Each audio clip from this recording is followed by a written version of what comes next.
Dr. Nima, we are ready for you. Can you hear us?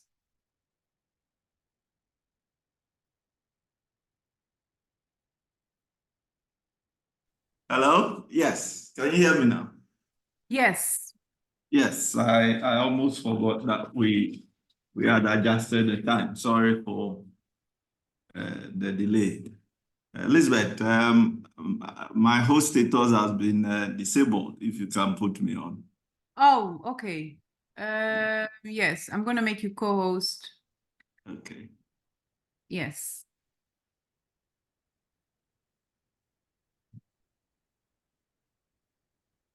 I see that we don't have a full class. What do we do? Go ahead. Oh, you can start. I think some people have sent a message that they're still in traffic or they're on their way. Okay. But I think it's good to start. And they can still see the video, of course, so they won't have to miss much. Okay, that's fine. Yeah, I have my status. Okay. Right.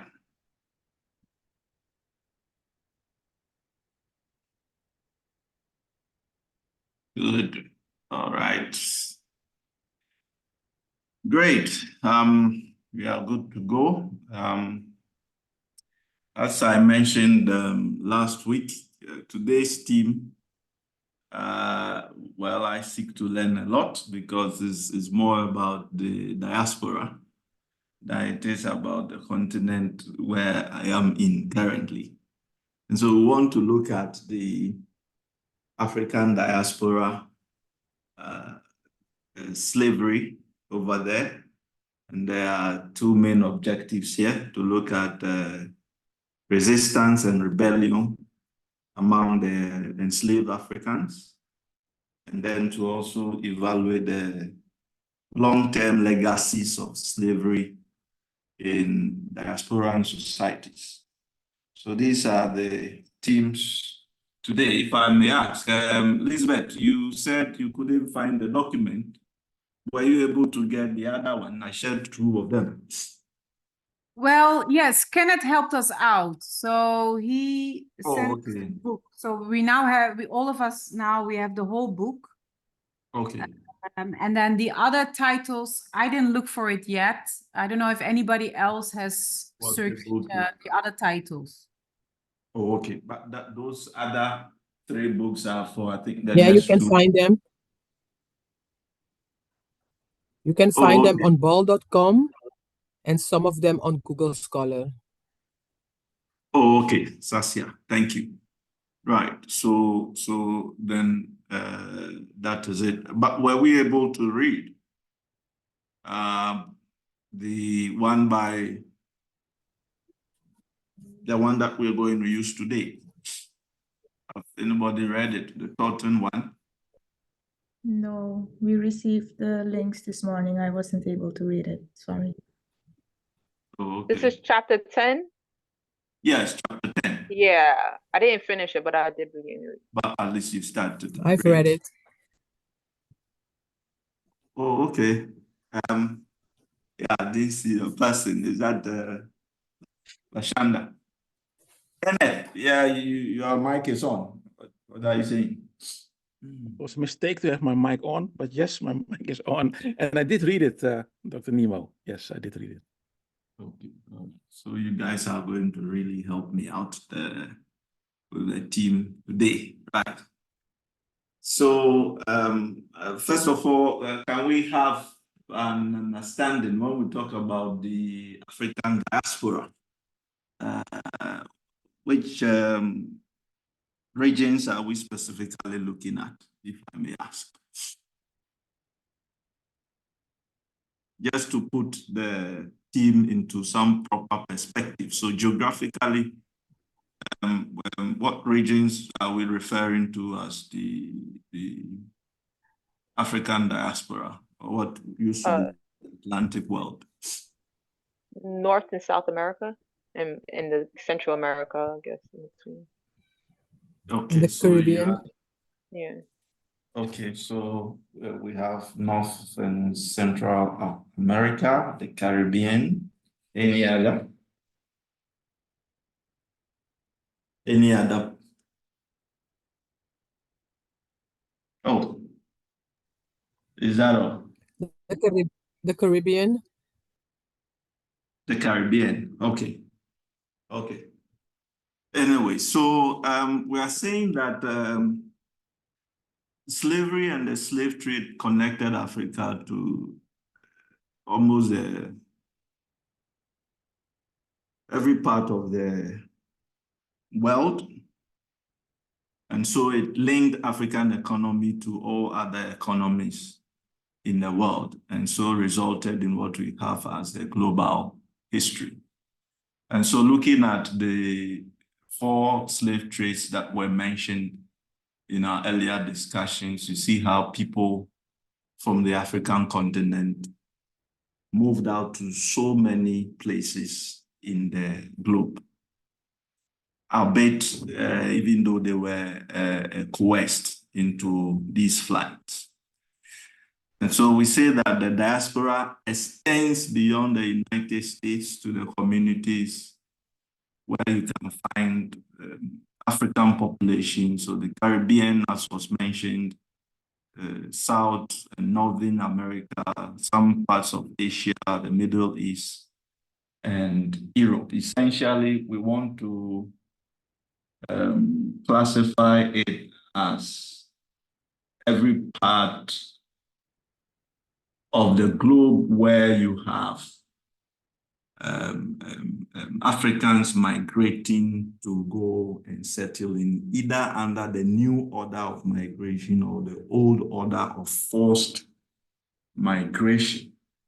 And so we want to look at slavery in that sense and on those politics related to African occupation, either by voluntary migration or by coerced migration. But the emphasis here will be placed on the old form of movement, which is associated with the transatlantic slave trade, right?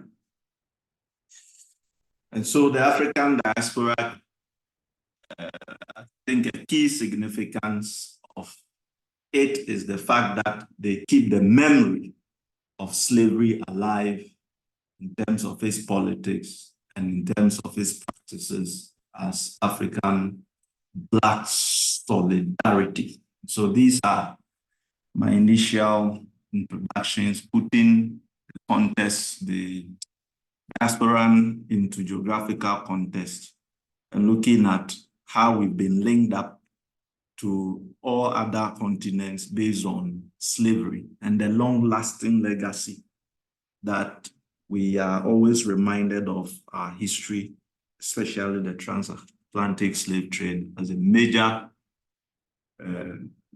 force that resulted in some of these migrations out of the African continent, right? And so the focus today is on resistance. We are not interested in indigenous slavery. When you read the work, you get to know that, yes, slavery did exist among the indigenes in the new lands and so forth and so on. However, we want to really look at resistance by enslaved Africans who were moved out of the continent. And here we want to define resistance as an act, any act of insurrection, whether by an individual African or a group of them, with the aim of resisting their enslaved status or slavery, or trying to fight against some of the harsh conditions of their enslavement. And so we have adopted the definition given by David in his work, written in 2001. So we are looking at all acts of revolt resistance or insurrection by enslaved Africans against their masters, into bracket.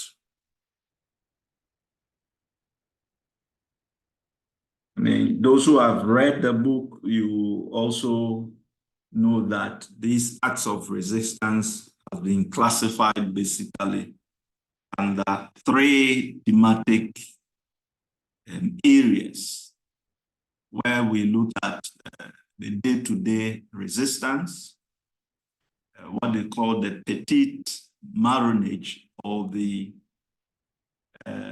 acts of resistance which is associated with people moving out from their masters' area of control to other areas, but then voluntarily returning back to their masters.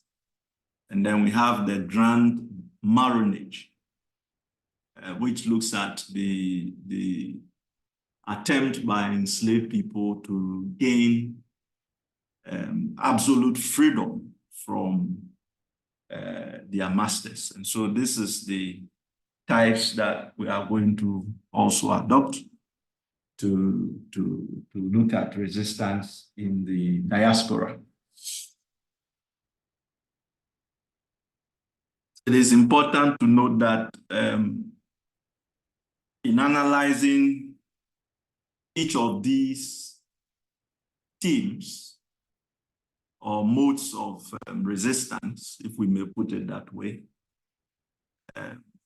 we note that they are often affected by or shaped by the culture of the people or the class of the people, as well as the economic background of the people. So for instance, we notice that for the grand marronage sort of resistance, the concept of being African played key role in galvanizing the enslaved people to revolt, whilst for the day-to-day resistance, it depended on a skill set or the value of the individual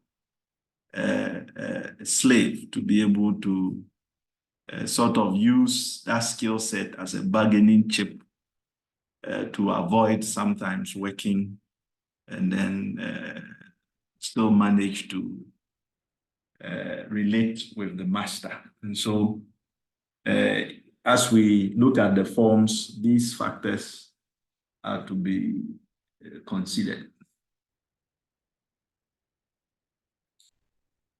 So we start by the day-to-day resistance to slavery. I'm sure you will have a lot of individual stories on some of the plantations or some of the polities in the diaspora to share with me.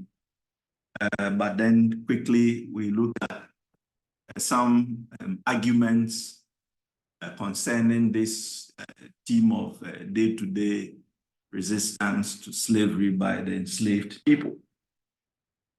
These two scholars have presented some arguments or tried to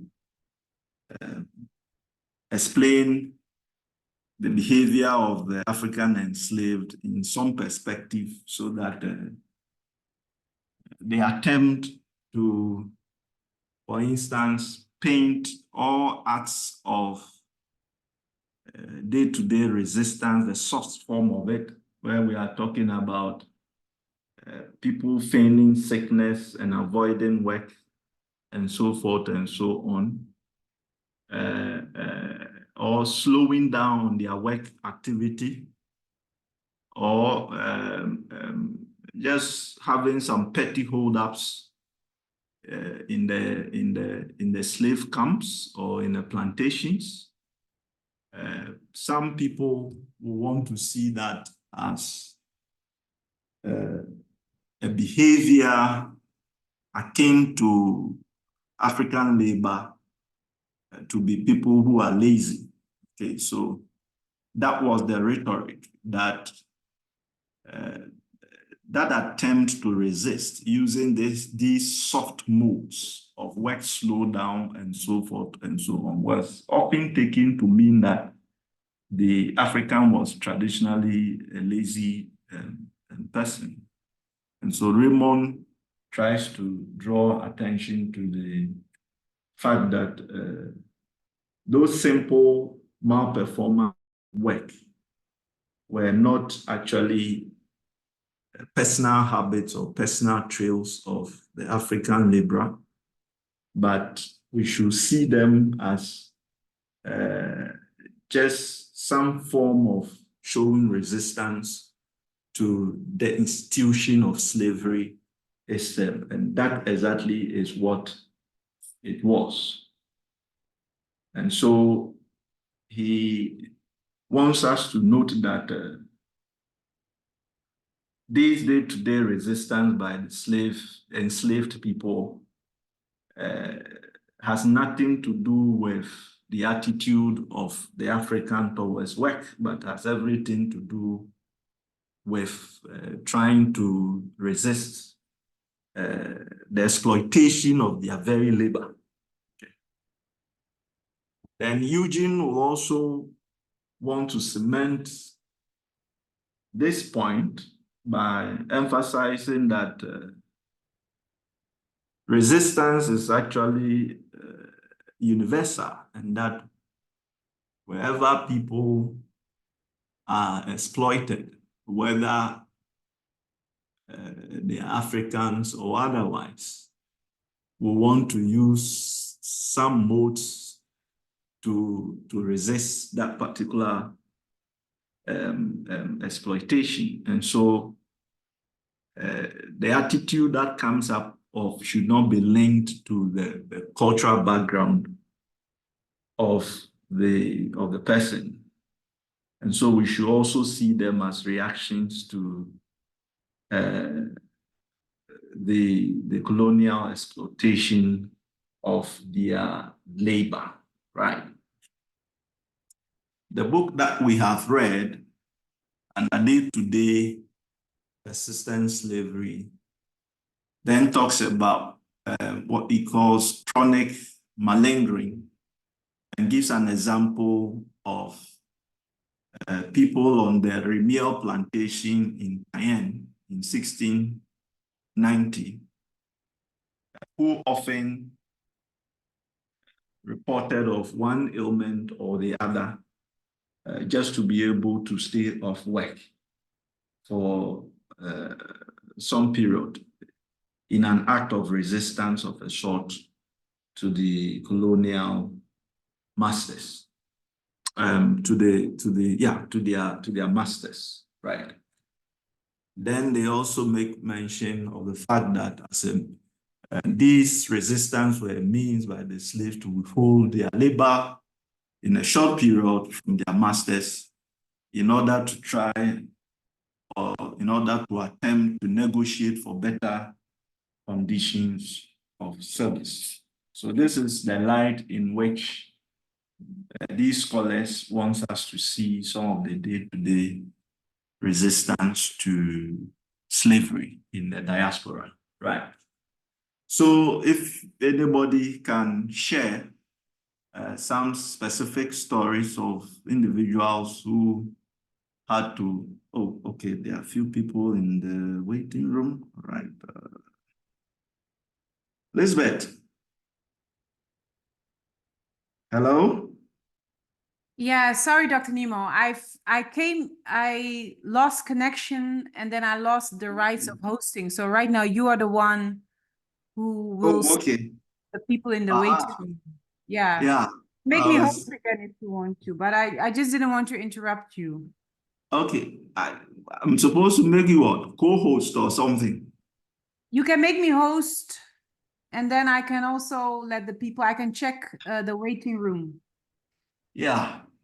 Okay, I'll do that whilst I invite those in the diaspora to share some of these day-to-day resistance stories with me. Who will lead in this discourse? Anybody?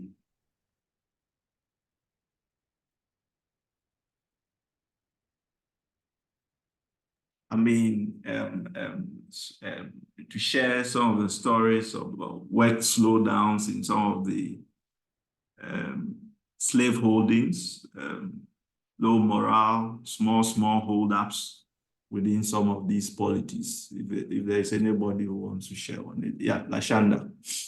I don't know too much about the only time that I really heard about resistance is like when they tried to remove drums, like drumming from or cultural like activities from the slaves, and they would resist. I heard that was something, but overall the Dutch were very violent in their ways of how they manage slaves. So I never really heard about what was described in here, where you had the petit maroonage, where a person would run away for a time and come back, because they were so, their punishments were so like savage that I don't know that that was something that was really mentioned.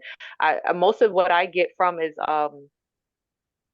most of my information is it Miss McLeod. She's a scholar that studies. She also writes fictional books, but most of the stuff that I follow about her, she never really mentions petite maroonage in turn outside, like as far as like running away and coming back. Like they would do things like resist working from time to time, but not actually running away and then trying to come back and bargain. I don't think that was like something in the Dutch colonies that they did. Oh, okay. Oh, so I'm not even talking about in the petite one. Yes, people still did return voluntarily, but this is the day-to-day one is looking at they are not running away, they are at work, but they slow down the work processes. So if they are supposed to do so much more, they try to do less within a period of time, unlike if they were giving out their labor on a free or as free, if they were employed as free laborers, the way they would have worked. Okay, so the day-to-day resistance is not the running away and then coming back voluntarily. That's the petite one. We'll get there. But then we are looking at working to rule or some sort of strikes, if you may put it that way, some strike actions which will serve as a condition for them to be able to demand some better gains from their employers. So this is where what we are doing, we are looking at. In fact, Mullin calls this day-to-day resistance as strike in the modern sense, where they will work to rule or they will decide to slow down some of the activities, or some will decide that feign sickness and then avoid working for the day and so forth. There is the story, but it was not like day-to-day resistance, more like refusing to work at all. So there's a story in Suriname of Tata Colin, and he was in, I think it was like in the 19th century, mid-19th century, and he refused to work, and he also did that. He pretended to be mute, so he could not speak. And then the European people, they locked him up, saying he was insane. But in the meantime, he in the evening, he actually organized meetings to inspire other Africans who need to do the slave labor, to give them some of his visions, how they could how they would be freed or could free themselves. So it was not like day-to-day resistance what he practiced, but he did not run away. He stayed in on the location where he was, but he refused to work. And well, later on he was executed. But that was his way of doing definitely some type of resistance. And the fact that he did all these meetings outside of the eyes of the Europeans in his quarters, was where he was locked up. he was able to do the meetings. So then later on, they said he was planning a rebellion, although not really any proof for that was found anywhere. He didn't have any weapons or whatever, but he just resisted to do any type of work by pretending not to understand, not to be able to speak, etc. Yeah. And now, at least they have a statue for him in Coroni, in Totnes, because yes, they do think it was a good way of doing some type of resistance to the practice of slavery. Oh, okay. What's the name again? His name is Tata, and then Colin. So Father Colin, something like that. Colin, Colin, yes. Yeah, yeah. Yeah, so yes, that's a very subtle way of resisting, but then it was some form of resistance, and that's there.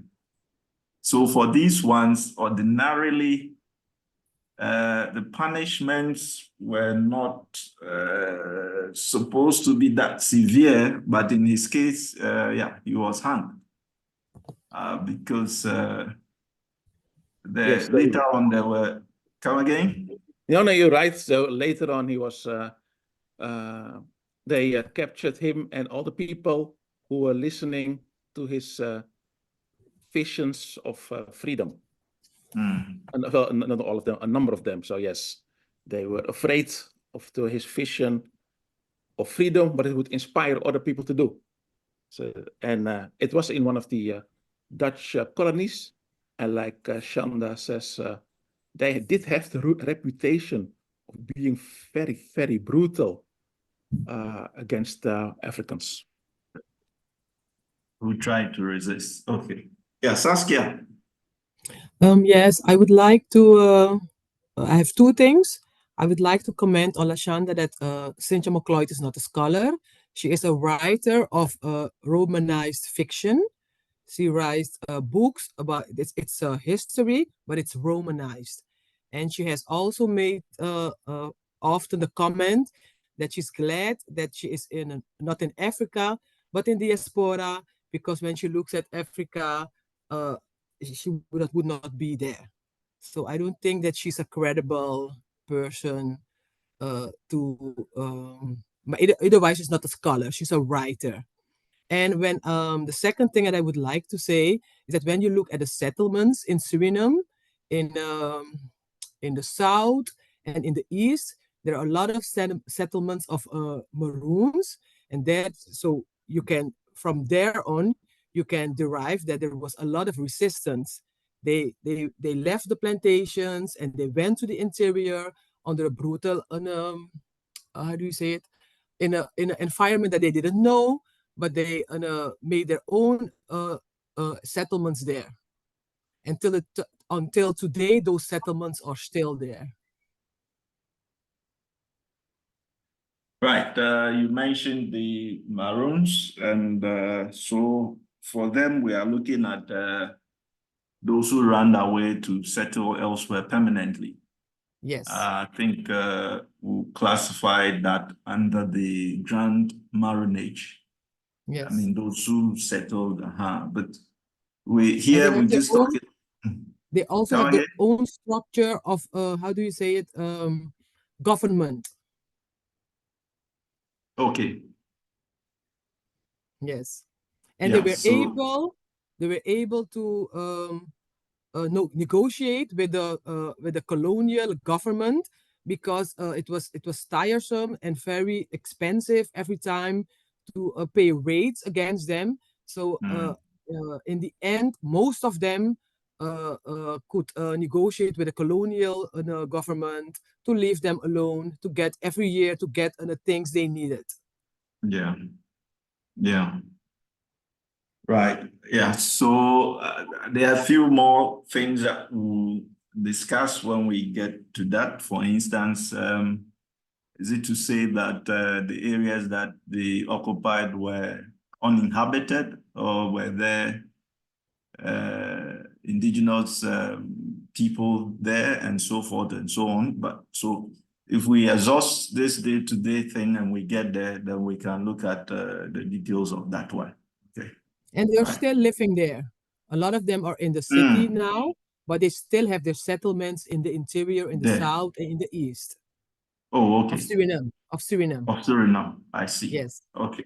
Right. Thank you. Any other perspectives? I've now. Yeah. Oh, Saskia. sorry. No, Shahaila. Shahaila. Okay. Shahaila. Forgive me. Yeah. I'm reading it. I missed. No, I didn't miss. There was some mention of it, of the smaller islands, like the Dutch Caribbean, Aruba, Curacao, Bonaire, and they were so small that resistance or people weren't able to run away because the island was so small. Yeah. But as Curacao was it had a port from which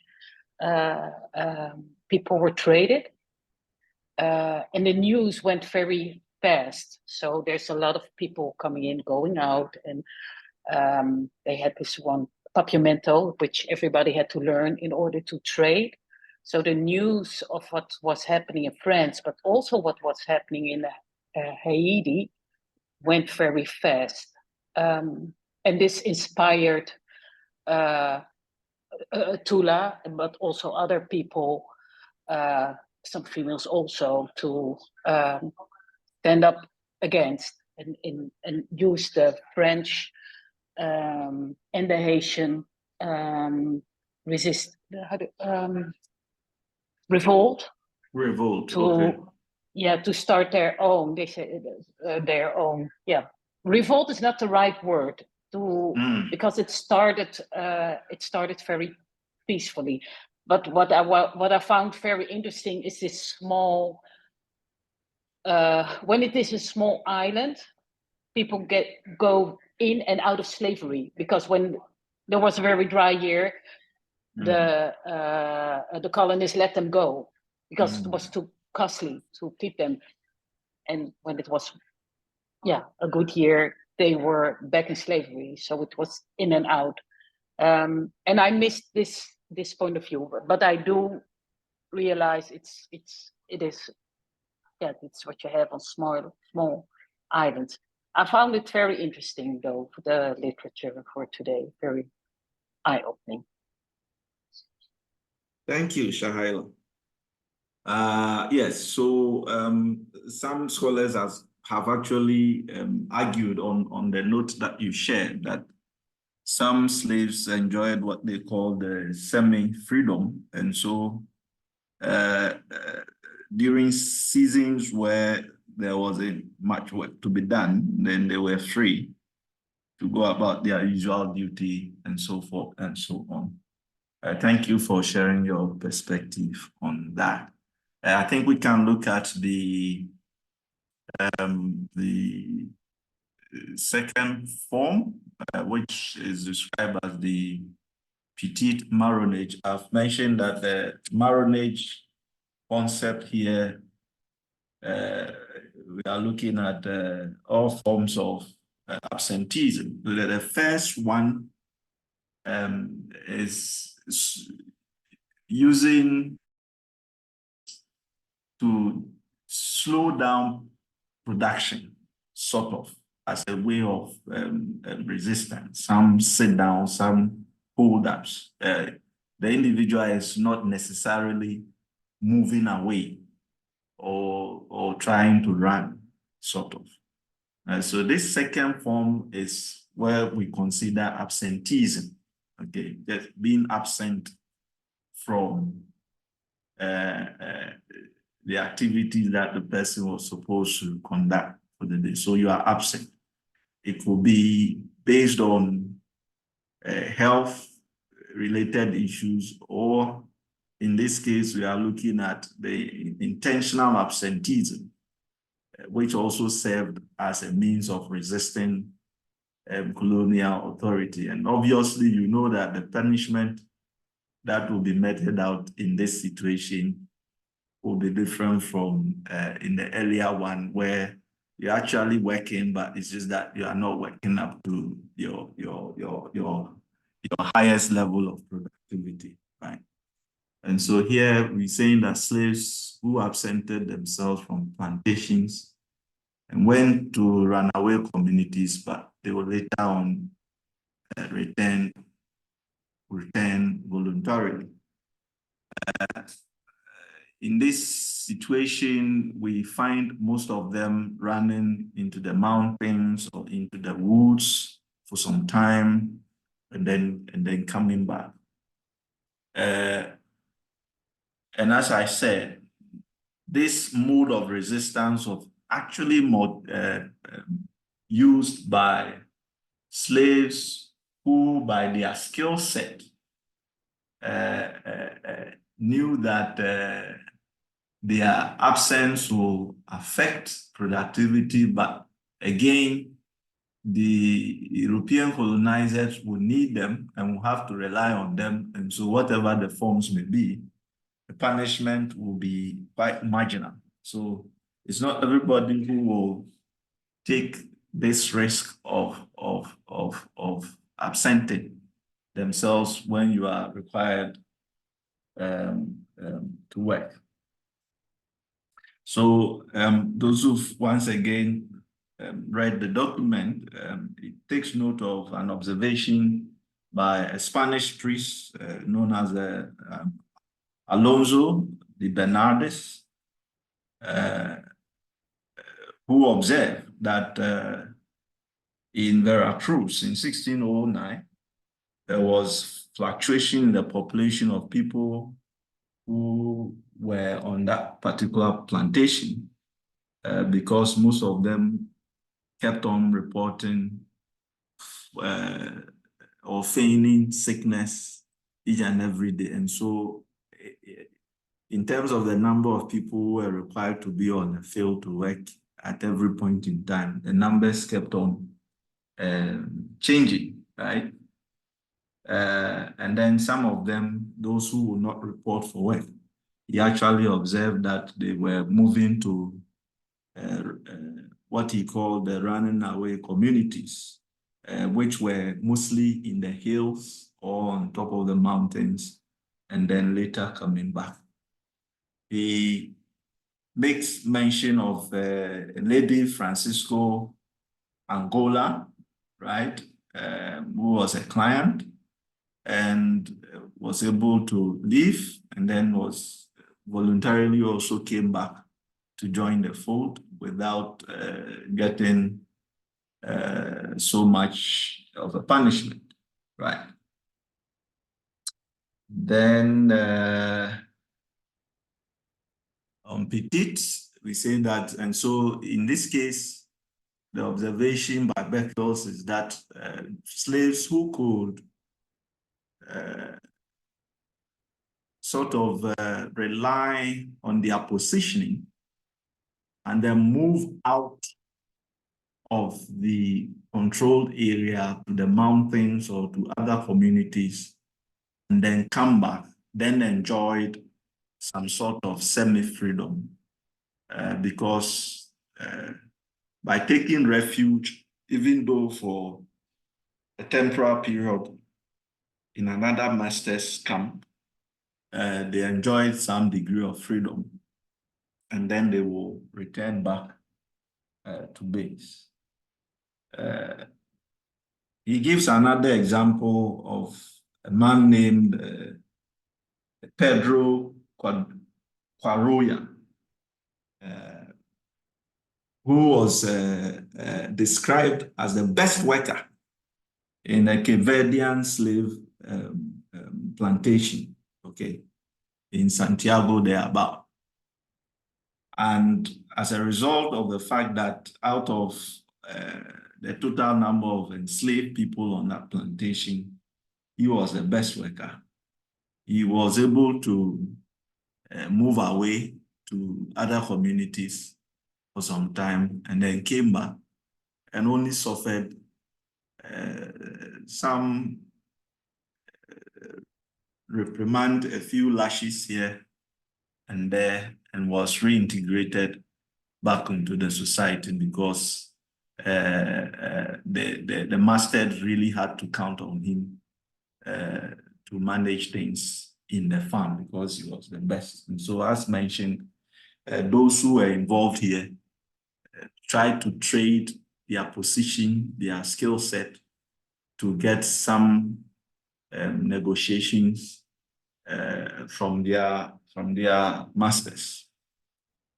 And so for the petite marronage, we say that it was an engagement in some economic bargaining. So people using their economic power as a bargaining chip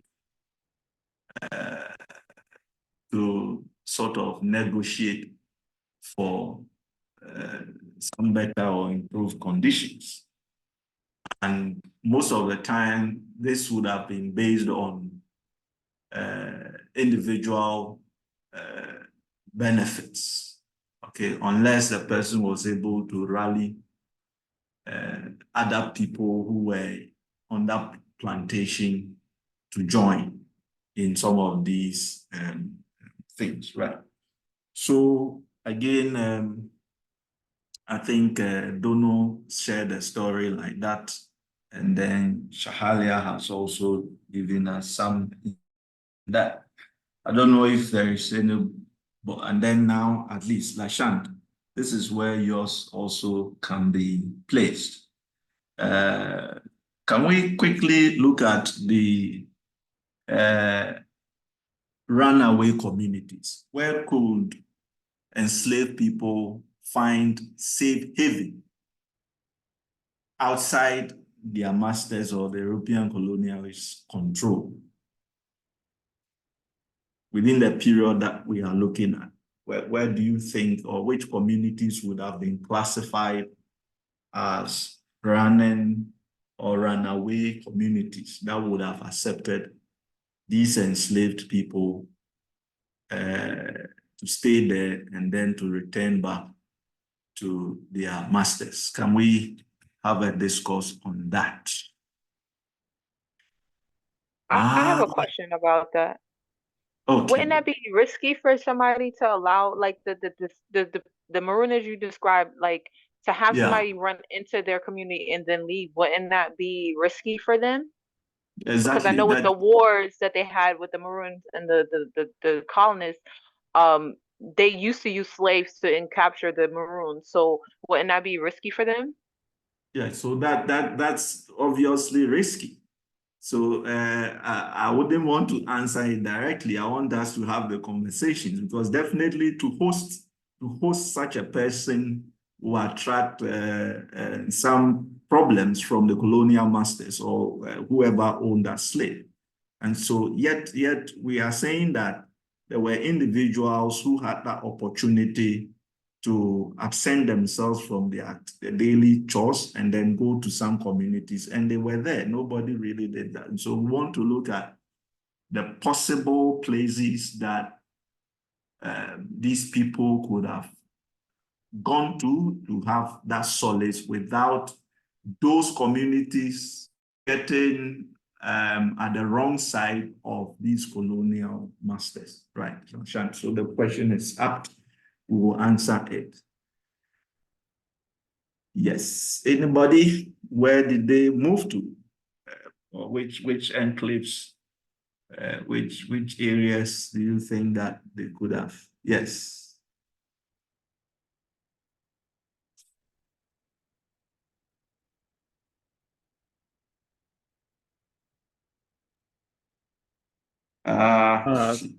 Okay.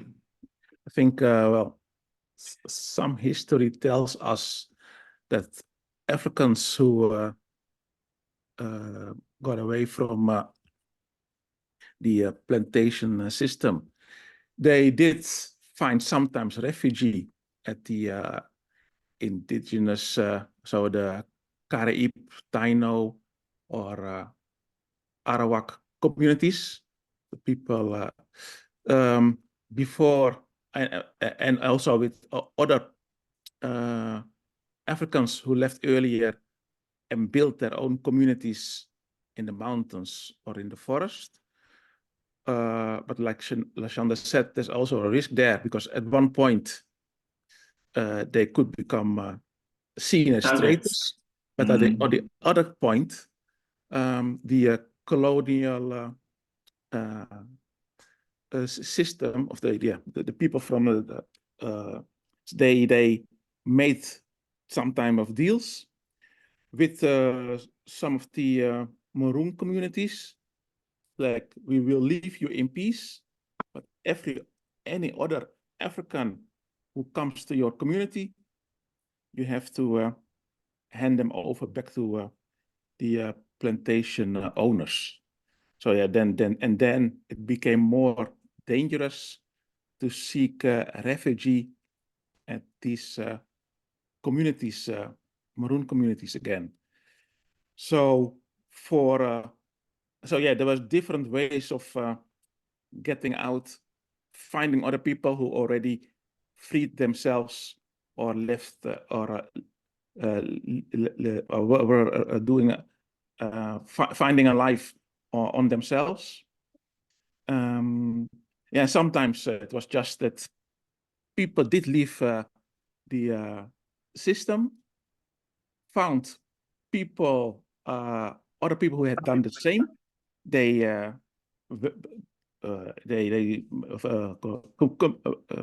found themselves the thing is they did not have means of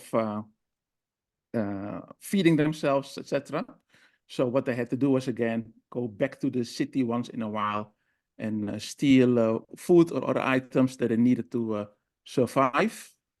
So there's different ways of seeing when people just leave the plantation system or slave system, finding other people who have done the same. And if they were not yet already an established community and there was no way of building a new established community, then it was very difficult to stay outside or find a way of pursuing your life. So in Suriname, there's the case of people who left the slave system, Kojo, Mentor, and Percent. They stayed in the region of the city, etc. But one moment when they were stealing food at nighttime because they did not have any ways of setting up food systems for themselves, there was a fire, and when the people caught them, they were burnt alive. So it was also very dangerous to do a petit marnage. And the interesting thing I did find reading the article was the way that when they're describing petit marnage, some people having some freedom and people going back and forth, it was often these Spanish regions, so where Spanish colonies were, because I think the regions where we had the Dutch, the English, and the French, they were also in a later time span from the 17th and 16th century onwards, that you see a different type of treating Africans on the plantations also, because later on it was just a for-profit business and nothing else, and nothing like building a new society or something. So I thought it was an interesting observation I made there to see how it differs between the Spanish regions like Puerto Rico and Venezuela and Panama, and how it differs with the Caribbean islands where the English people were there, the French, and also the Dutch. The Dutch were also in Guyana. Yeah. That was my short contribution. Thank you. The way you say short contribution. Yes, I'll make it shorter next time.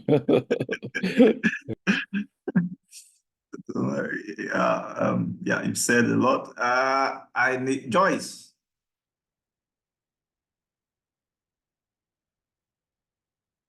Dr. Nemo, can we have a break in the next few minutes?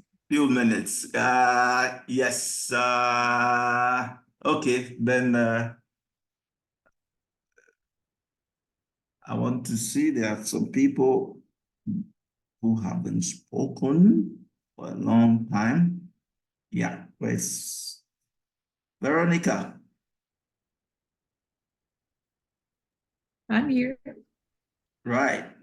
Any comments? Any? No, I wasn't able to read, so I'm just listening today. Okay. All right. Thank you. Okay, so Elizabeth, we will go for the 10 minutes break. When we come, we'll take up the rest, if that's okay. Class, so we take a 10 minutes break. Thank you. Thank you.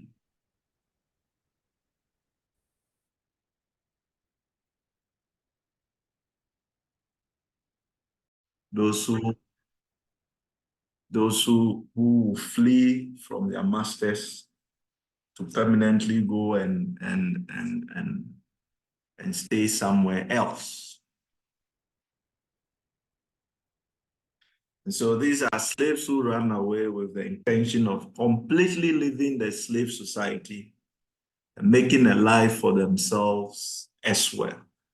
So you will understand that this is probably the height of resistance or rebellion, or what you can call the revolts or insurrection. Because here the enslaved person tends to move away from the polity permanently to settle somewhere. And this is what is often written about, and this is what we tend to have a lot of written records on, as we have all examined. The first form, we didn't have a lot of details on that, but we had a bit more on the petite, but definitely the grand one, as we'll be looking at a few of them, especially the Haiti Revolution. See that those ones are well documented. And so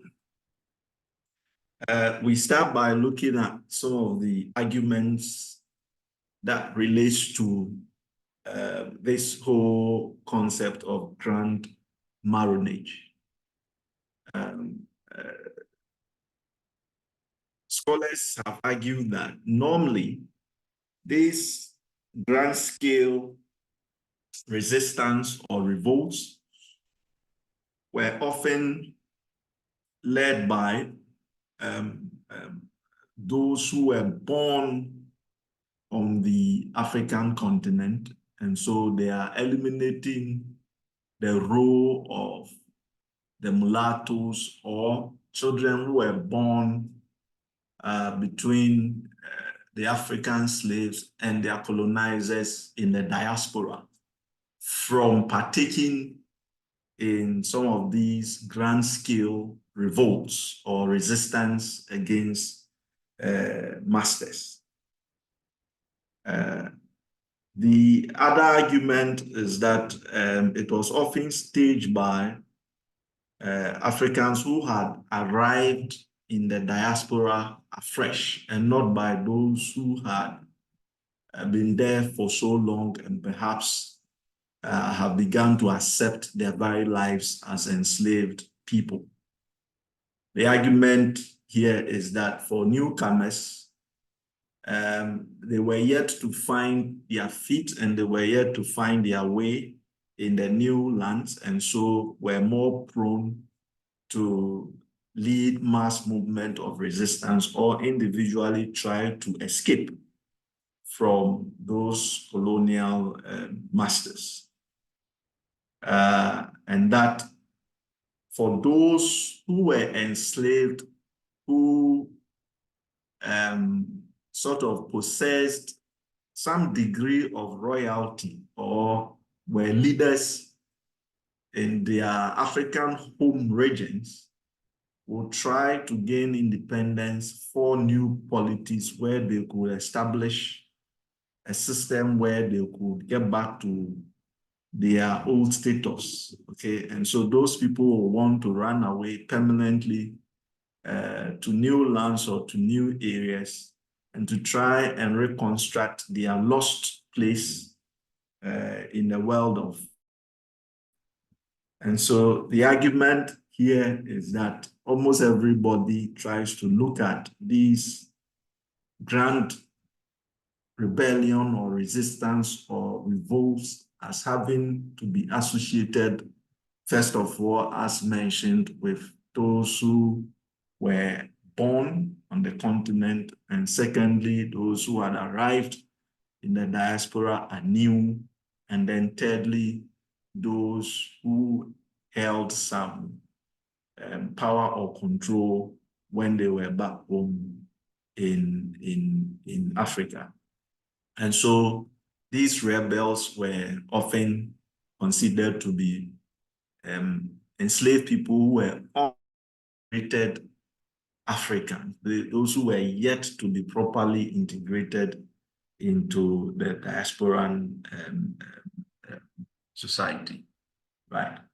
However, other scholars like Debian have also argued to the contrary of this. It says that if Africans were most frequently rebels, it wasn't because they were not properly integrated into the European setup in the diaspora or in those communities, but it was because where they found themselves, they realized that they had fewer opportunities to advance the course of their lives and their history and their own trajectories. And that understanding the system, so they had fewer opportunities and understand the system less well, and not because of their African background. So the act of rebellion or resistance or revolts which emanated from the Africans was not because of their historical background as Black people, but because traditionally the institutions that were set up in Europe then will not allow them to have equal opportunities as their European counterparts then to be able to live a meaningful life over there. And when you put any population under such, regardless of the cultural background of the person, some may want to, if they cannot fight and overthrow the system, they may want to definitely move away from such an environment to go to areas where they will have opportunities to have a better life for themselves. And so within this grand scheme, some dynamics will have to be understood so that when we take the rebellions, we will be able to understand the nature of them very well.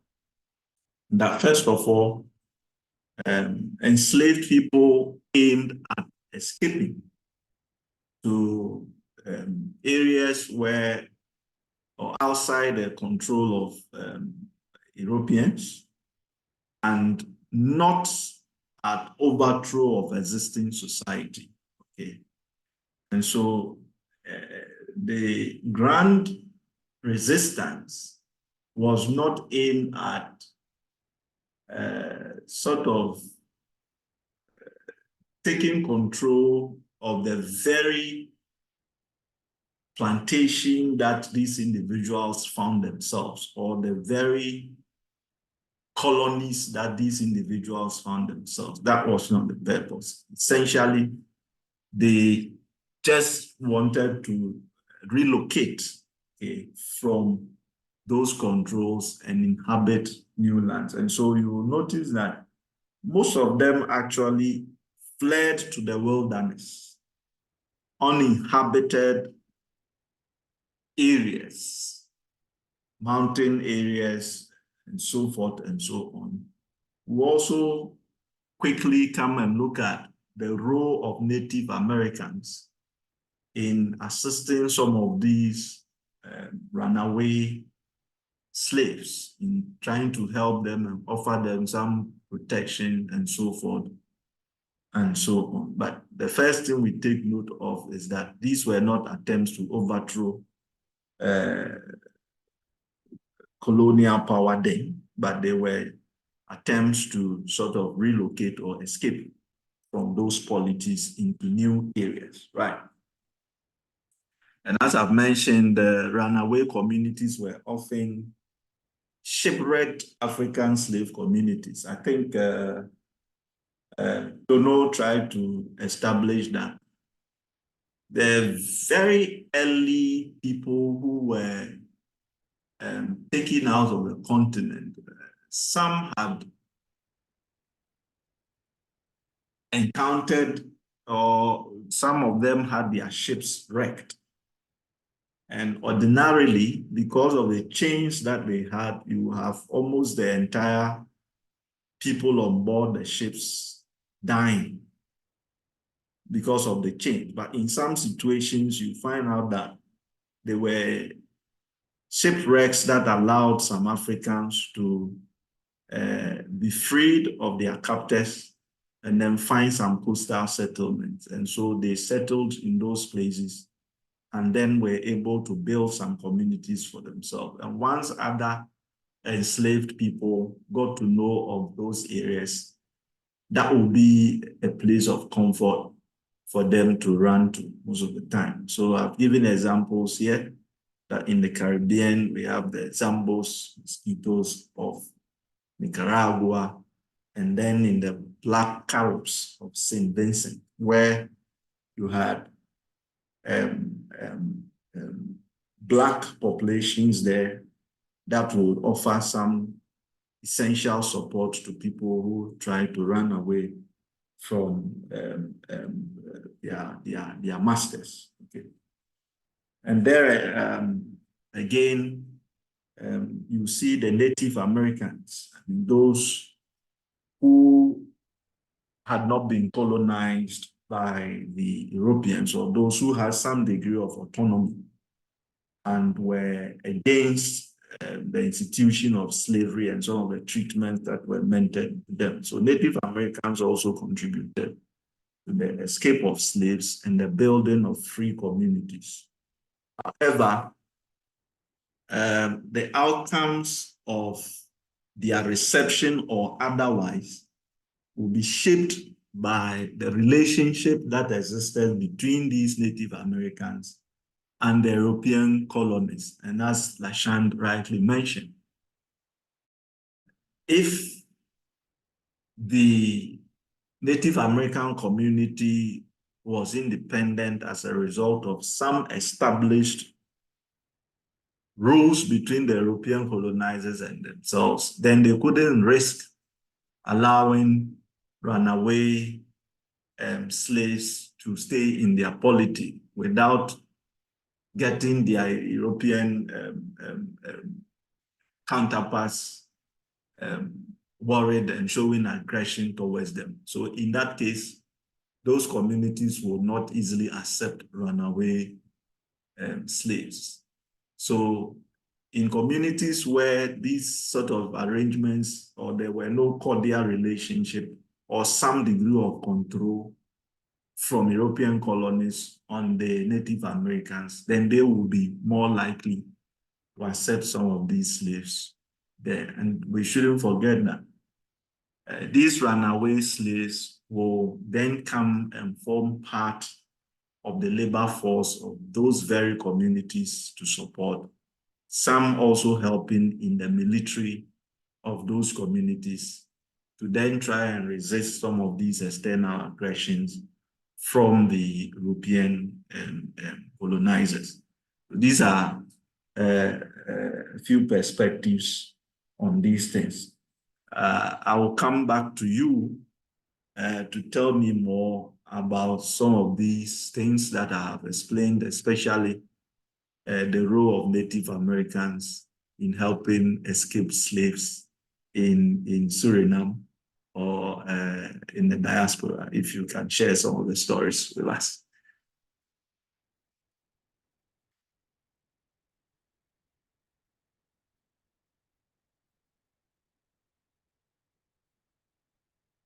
Yeah, who will lead the way? If I may ask, what's the relationship now between the Black community and the Native Americans, if I may ask? And what is shaping that?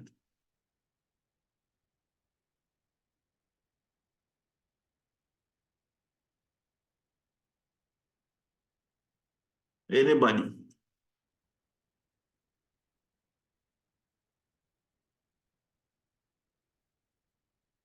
Call or not call? I mean, I can't speak too much about that, but I know that there might be some like there's been issues around land ownership and rights, sovereignty for the Native community. I've seen that come about.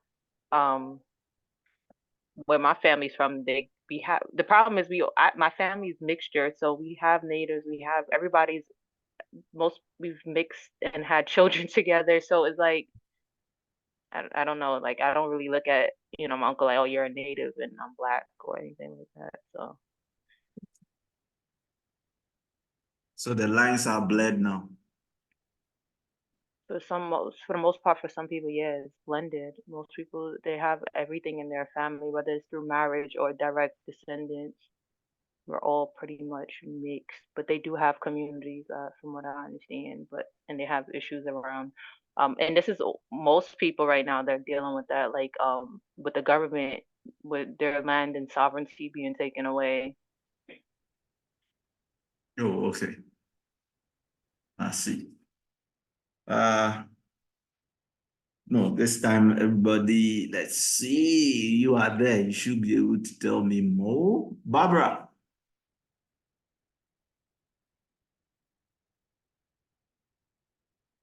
Barbara, are you there?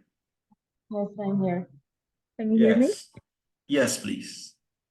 Yes. I'm not sure I can tell you more, but because to be very honest, I'm actually also taking the time to dive a bit deeper into the Maroon culture. But from what I do know is that they do, like the previous person that spoke just mentioned, is that they do deal with land right issues. And yeah, that's one of the biggest problems that they're dealing with, land right issues. And um yeah, when you look at it from a conservation point of view, they are also dealing with a lot of those kind of issues because they're mostly in the interior of the country. And in the interior, you could say, especially at this moment, you can clearly see that they are really affected by changes that are existing due to climate change. Yeah, so it can't really Okay. go any more into it for now. Okay. Thank you. So land rights issues between the Native Americans and is it how do I put it? The people of African origin, if I may put it. Okay. All right. Aitna.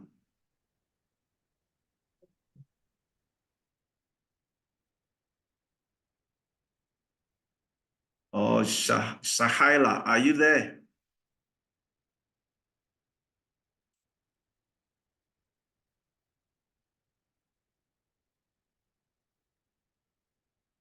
So Joyce is not there. Lisbeth. Yes, I'm here. Even though my internet is not stable. I've been coming in and out the Sorry. whole. It's okay. It's best if I'm co-host because at least then I remain to have some rights also when I leave and come back. Yeah. So I find it very difficult to answer that question because it's been a Yeah. while since I was in Suriname. The last time I was there was in 2010, so I don't feel comfortable enough to speak about that. Okay.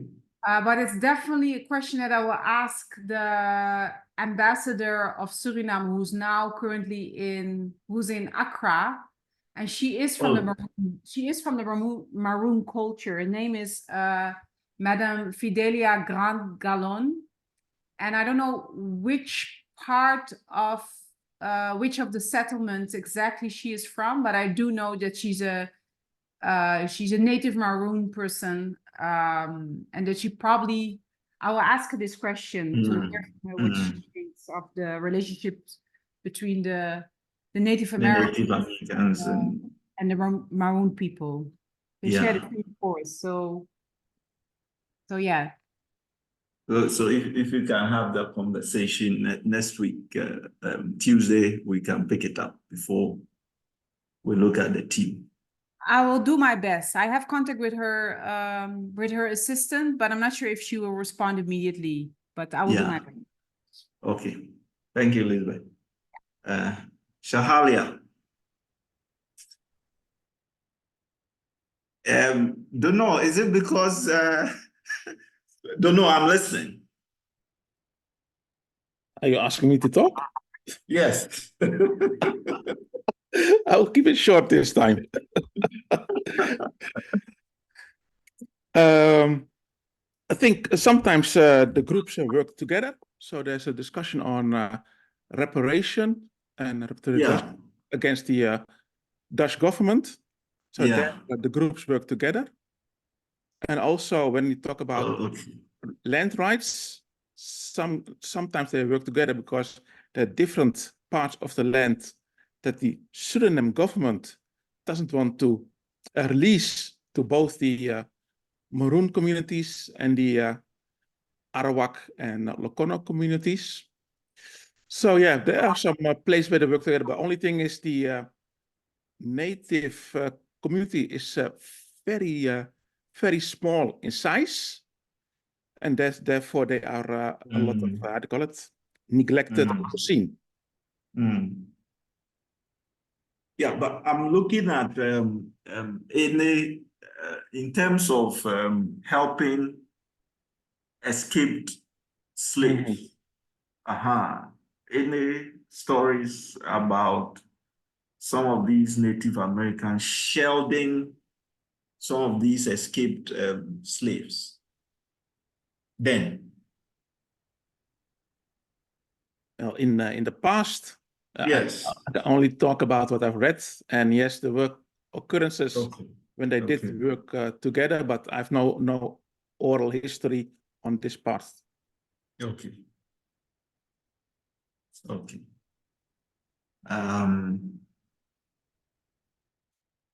That's fine. Dr. Nemo. Yes. Can I ask a question to the students in Holland? I might go off track a bit, but I wonder if some of them have seen the Boni musical.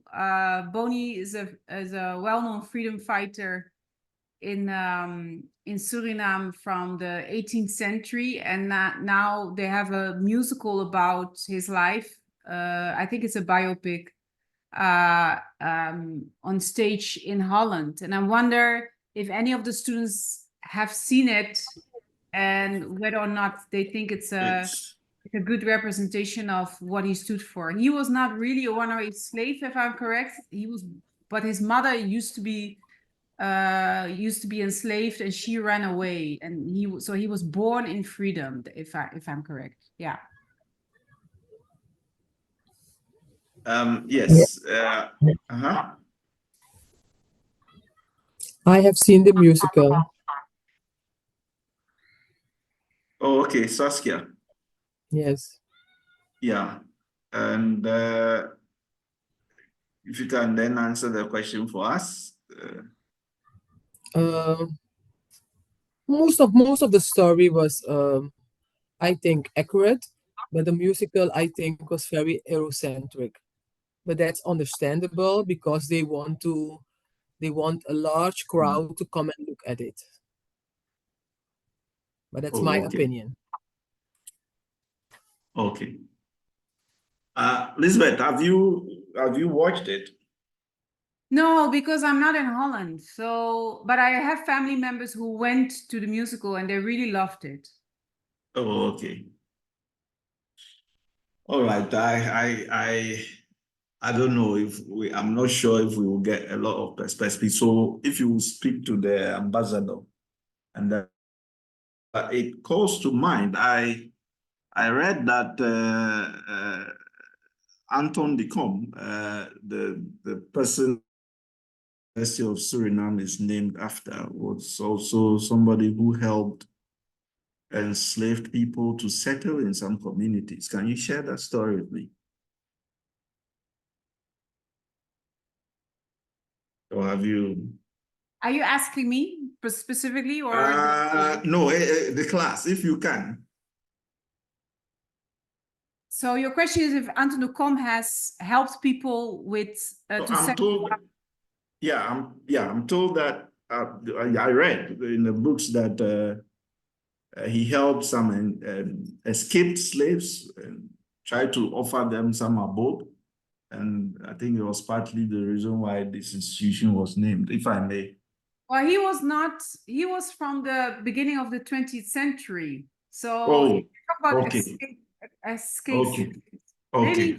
maybe they meant the contract laborers. So there were laborers that he helped. He helped to write down their stories and their hardship, the things they had to go through, and also try to make things better for them.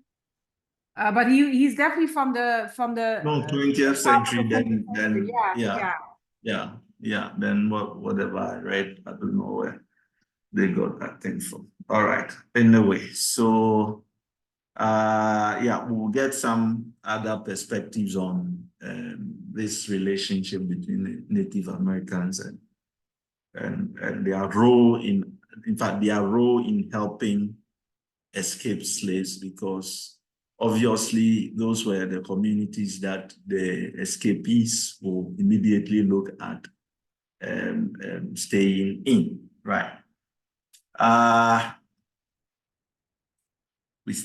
So we take a few of the rebellions, so many of them, so we cannot go through all, but at least the most important ones. The Haitian Revolution, 1791 to 1804, which was a revolt against the French colony at Saint Dominic. This one, I'm sure you can talk to me about it. Anybody? Or I should call from the top. Lashan, what have you heard about this revolution? So I actually live in an area which has the largest Haitian population outside of Haiti. So I live in Flatbush, Brooklyn, and most of like when it's a sense of pride for the Haitian community here specifically. Yeah. So we had a lot of growing up, we had a lot of ignorance about Haitians. So just talking in general as a kid, we wouldn't like they were ostracized and they were like kind of put to the side, the Haitian community. And even with all of that, they managed to find a way to build a community and stuff. And as we got better and we learned about our ignorance, we learned about the reason why we were given certain views about Haitians and why we were kept apart from them is because they have this revolutionary type of mentality within them, and that they were the first free nation on this side of the Western Hemisphere, right? So they were a threat to just all of the different ideals that we have in our current society. And it was crazy how far back it goes into our communities that us other African people from the diaspora couldn't see them as a part of us. And now a lot of that is changing. A lot of the ignorance, like the whole voodoo thing was also a big thing here where we would be like, oh yeah, Haitians do voodoo. Okay. And then that kept a lot of people away from engaging with the community. There was a lot of stuff that was done politically to keep us away from the community, and it's changed now. So the Haitian Revolution now is a big part of like even just Black American society when we look at our freedom and how we move about getting more freedoms and more like autonomy as a community. Spot on. Saskia, this one everybody will speak on it. About the Haitian Revolution. Yes, yes. And what's the question about it? Come again? I'm asking you to tell me the oral story, what What's you've the heard question? about. Do I have to talk about it in general? Come again? What is the question? What is the question, or do we have to talk about it in general? In general.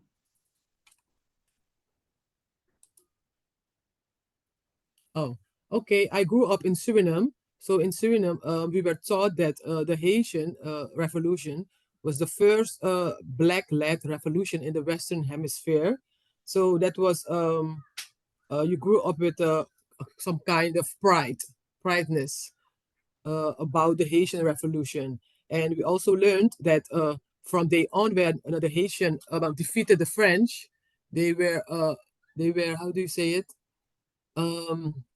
They had to pay the French until the 20th century. They had to pay them reparations because they were free, because they fought against the army and they won the French army. And from day one, they were sanctioned by the Americans because the Americans were very afraid that if the African slaves in America, North America, would hear about this rebellion, which was successfully, that their own slaves would also rebel. And that's why it is so saddened to see how Haiti has developed in some kind of civil war all the time. The UN always has to interfere, but it is because it is, if you know the history, it's because of the sanctions and the, how do you say it, the Western countries, America in front, were always giving aid to some kind of dictators in Haiti, and not the rulers who were good for the people and the land. But they were always in favor of the people who were the leaders who were collaborating with them. So that's why Haiti is why it is today. You have to know the history about it, and it is so sad that I think the people there also know it, but I think they are thinking in short term. Now I have the weapons because I'm asking myself, who is giving them the weapons, modern weapons? It's also to keep them divided. What about you mentioned the Americans, but we also know that they were supported by the French. Who was supported by the French? The Haitians, Haiti. Yeah. Yeah, in the revolution, as you remember that it was built on the French Revolution and the declaration of egalitarian society. That was the principle. And so they had support from the French. I don't know whether now they still have that thing, because you mentioned the Americans still trying to fight them or something like that. They were sanctioned. Or not supporting them. Yeah. Not always sanctioned, because it was if the blacks in America would know about the successfully revolt, that was not in favor. That was not a good thing for the American plantation holders. Yeah. And a lot of the plantation holders were in the government of the United States. Yeah. And maybe some French helped them, but Napoleon was also against Haiti.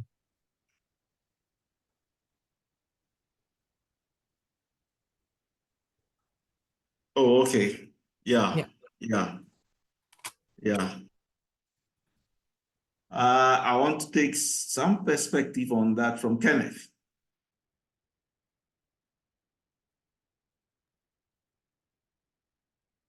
I want to add to the story about Haitian Revolution. It's interesting. It did inspire also the rebellion of the freedom fighter Tula on the island of Curaçao, because the news traveled what was happening on Haiti. But also interesting there is that the most well-known leader of the Haitian revolution was Toussaint Louverture, and he actually was already a freed enslaved African. I think it was maybe mixed, I'm not sure. But yeah, so it was not only people from the directly from the continent of Africa who started and succeeded in this revolt. It was definitely a combination of people understanding that human rights and freedom were an essential thing to humankind. And of course, yes, even during that period, what was strategically very smart of the people fighting was they fought the French, the Spanish, English, later American by creating bonds between different with different European countries when needed. So sometimes they joined forces with the Spanish to fight against the French, and with the French to fight against the Spanish, etc. Because they did know. When twee honden vechten om een been, gaat de derde ermee heen. En dan zo. When two dogs fight for the same bone, a third one can get away with it. So they were very strategic and tactical in their doings. And that's also the reason why they succeeded, because later on they did discover that the European countries then bounded together with the, how do you call it,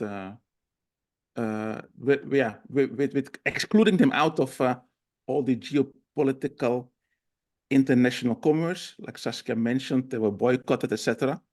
Yeah. So yeah, it's a lot of things we can learn from the Haitian Revolution, the way it started, the way it developed, and how it ended with the reparations they had to pay back to France. Yeah, and I think also the role of the first Emperor Dessalines should not be forgot, because he wrote then the first constitution, including that slavery was banned from their law. So actually they were the first country worldwide who had this in their constitution. And that's also remarkable of how at the end it evolved, because in the beginning was just a way of escaping the slavery system and maybe still have that common thing, what was already worldwide slavery, intact. But at the end of the revolution, Dessalines decided to abolish whole slavery, and he excluded this from his the law. So yeah, I think it's a very good study case for lots of people. Yeah. How it starts, how it evolved, how it ended, and how it continued. And then I think Saskia was also trying to link it to what is happening in Haiti now with all the civil wars going. Yeah, I think the continuance, because especially the reason that they're now faced with the US is because the US has this Monroe Doctrine. They started it more than 100 years ago, and they are keeping it up forever, that only the US should have the should have influence in all the countries in their region, so in the Caribbean and etc. And there should not be that much European involvement. And if anything needs to be decided in the region, it should be done by the US. So at some point, it switched that not France, not European countries, but the US were the biggest manipulator or competitor. Yeah, the Monroe Doctrine is America for the Americans. The whole Americas, correct, yeah, Saskia. All the Americas for the Americans. And they still do it, because that's why they still take the time to invade Grenada or boycott Venezuela or Cuba, and nobody says anything. So they And that's why they have the OAS, because through the OAS they are implementing everything they want, the US. Mhm. So with the one hand they give you aid, and with the other hand you have to do what they say. Yes, and if you don't, they punish you with a gruesome boycott, definitely. Lisbeth, can I have my host back, my host status, because my lines went off briefly. So I want us to finish the rebellion so that after the break, we'll look at the legacies of slavery on the diaspora. Okay, right. Thank you.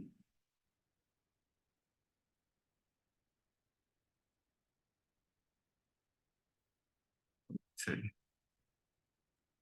Sorry, in the meantime, I just want to recommend Mireille's shared a link with us that speaks about, it's an interview with a scholar from Haiti, who speaks about the current affairs and how it's linked to the history. It's really a very good talk, because it helps to understand that Haiti has always been oppressed by the outside communities, by the outside but not only by the Americans, but of course led by the Americans, but very much by the international community. The Haiti has always been oppressed in some way, shape, or form. In addition, thank you very much for sharing Elizabeth. that link. Okay, I guess it's In the the WhatsApp group, yeah. internet challenges that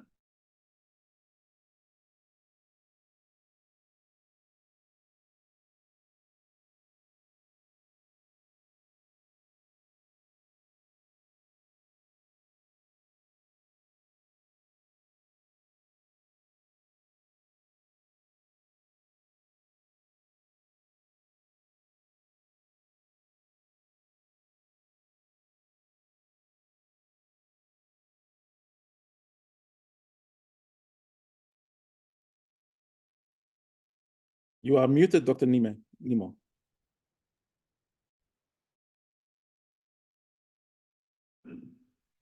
right, thank you. Sorry, the thing went off again. I was mentioning that there's another rebellion that's of interest, the Natena Rebellion of 1831 in Virginia. Though not too successful, because eventually Natena was captured and executed. However, that rebellion will send forth waves to all colonial masters, and will also send that message to a lot of enslaved people to want to sort of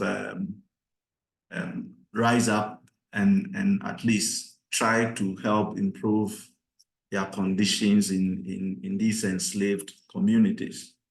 And so as a reverend minister, he felt that he had a call and a vision to try and liberate his people from enslavement. And so he will lead a mutiny and try to get some improved conditions for the enslaved people in Virginia. But as I mentioned, the revolt was cut short when he was eventually captured and then executed. Then the Amistad Mutiny, which is also another mutiny that occurred on one of the slave ships off the coast of Cuba in 1837.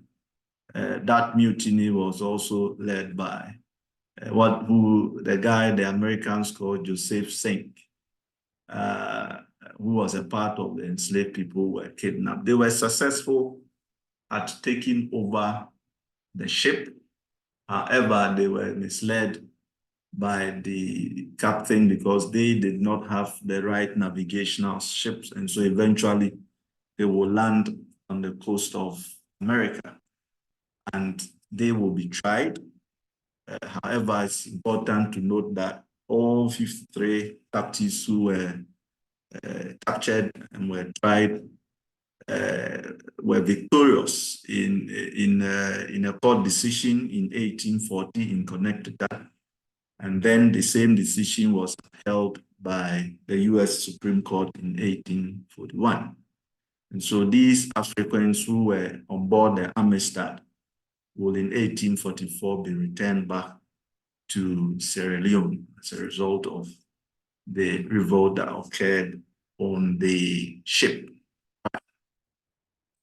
And so, yes, it's time. We do a 10 minutes break. When we come back, we'll quickly look at the legacies of slave trade in the diaspora.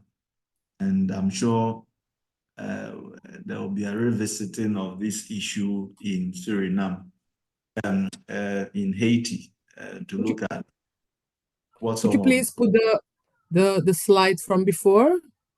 Okay, all right. Whilst we go for the break. Okay. Yes. All right. Okay. So see you in 10 minutes and then we'll look at the legacies. Thank you.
Nice.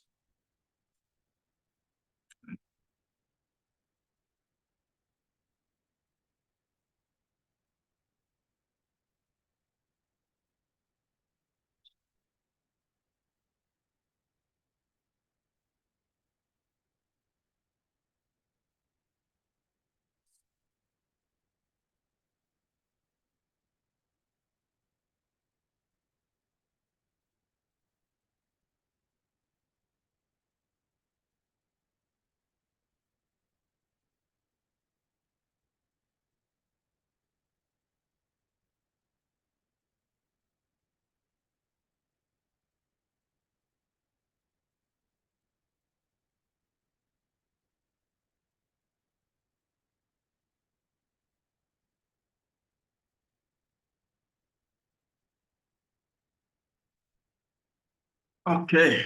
So the time is up.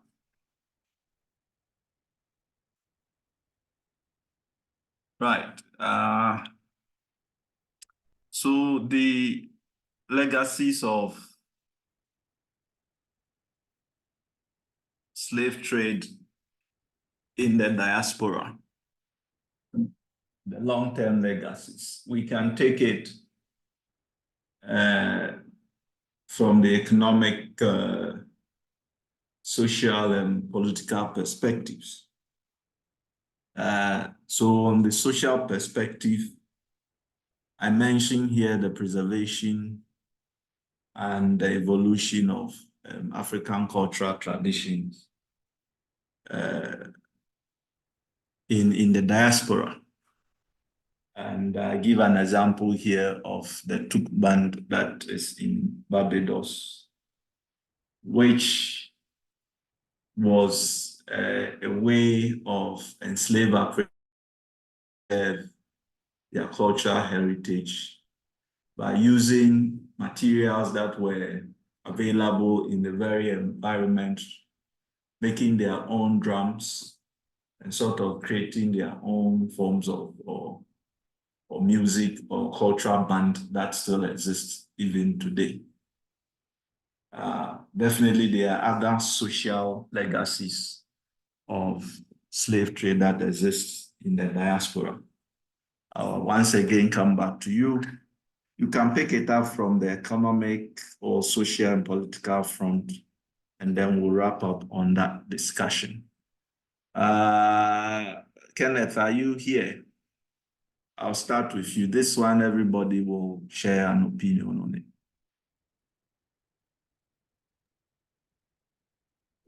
Yes. Yeah, what are some of the legacies of long-term legacies of these slave trading activities that occurred on the diasporan societies? We can see from different legacies. Of course, there have been a number of languages introduced into the Americas. Languages. Yes, so the language of Suriname, Tongo, has a number of African influences in there, and the language is there forever from this moment on. And I think in most other regions, also at least some words or phrases or languages, and also stories about well, in Suriname, he's called Anansi, the spider. Oh, Anansi stories. Okay. Yes, we have a lot of Anansi stories in Suriname, and you see them also on Jamaica, on Dutch Antilles, but also in Ghana, I think, right? Yes, in Ghana. So yeah, that's definitely some traditions, and also some burial rituals have preserved and have evolved in their own way of how people then carry the coffin, and it's in a festive manner when you bring somebody to his last resting place. And you can do multiple different cultural traditions that definitely preserved, because in Suriname you see they have like 5-6 different ethnic groups from all over the world. And you see some that are specific from the African origin population. So you would say, okay, then these traditions must have come from certain regions on the continent. And I think also one of my favorite cultural traditions that has survived is pinda soup. It's our soup for because I was visiting some friends from Nigeria, and they also had the peanut soup that it was almost the same as I experienced it in Suriname. So it's it's a very important cultural tradition. Yeah. So the food also, you see some similarities in the food. Yes. And how those, I can do so many more things, but I'll let other people talk, please. Yes, but a quick one, because you are touching so much on the social legacies. What about the institution of marriage? Is there any effect? I think the institution of marriage has taken a step because of the colonial and slavery period. because it was initially, especially in Suriname, was not allowed for people from African descent to marry, and also when a man and a female have a bond together, then still the children were also not seen as their children, but as the children of the slave system, of the colonial master. So that type of institutions definitely took a hit. Religious institutions were banned, but they did survive. So you can see some similarities between some of the traditional African religious institutions and the ones that we see now in the Americas. Okay, thank you. Yeah. Any other the legacies of slave trade in the diaspora? Yeah, I can speak to that as well. I missed the beginning, so I don't know if this has been mentioned already. But Kwaku Festival. Kwaku Festival is a football, used to be a football event that was organized by the Surinamese people in Holland. And me as a little girl, I remember going there. My father was playing football. Now it has become, you know, the name Kwaku Festival, it already tells you, it already gives you a hint from where the name comes from. Kwaku, Yes. the Wednesday born, Yes. Wednesday born males in the Akan language in Ghana. Yes. So for us, Kwaku Festival, for the Surinamese people in Holland is very, you know, it's a big event every summer. And now it has become very much commercialized. So you can even compare it maybe with Panafest in Ghana. That, you know, it was a grassroots event, and now it has become like you have to pay money to get in and things like that. I see. But it started really as a grassroots sports tournament, football tournament, yeah, with food and that's also how I remember it as a child. That's one legacy, and the other one, you asked about marriages, and if I could compare, for instance, the Ghanaian society with the Surinamese society, then I can see that in the Surinamese society, it looks like we have a lot more broken families. And I do believe that that's a legacy of slavery, where, you know, a lot of children are being raised without their father, or are in broken families or coming out of broken families.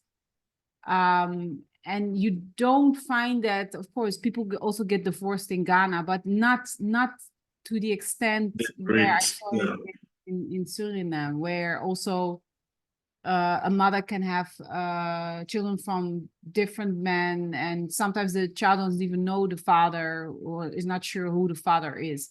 And I strongly believe that that's a legacy of slavery as well. Yeah. So that's what I wanted to contribute. Yeah, but Elizabeth, again, funerals, do they treat that there the same way we do here? No. There are maybe some similarities when it comes to the crying part. Can't you, and that's a question to the people in Suriname, is it also there that you can hire people to cry at a funeral?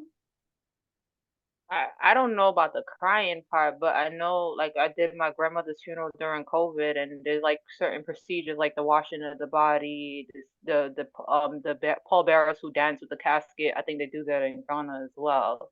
So we do have similarities to our to how we handle funerals, and there are some other things that are done by the elder women in terms of preparing the body that might have African roots. Yeah. Well, I do recognize the higher. My mother is from Curacao, and she told me in her earlier years people would hire women to cry.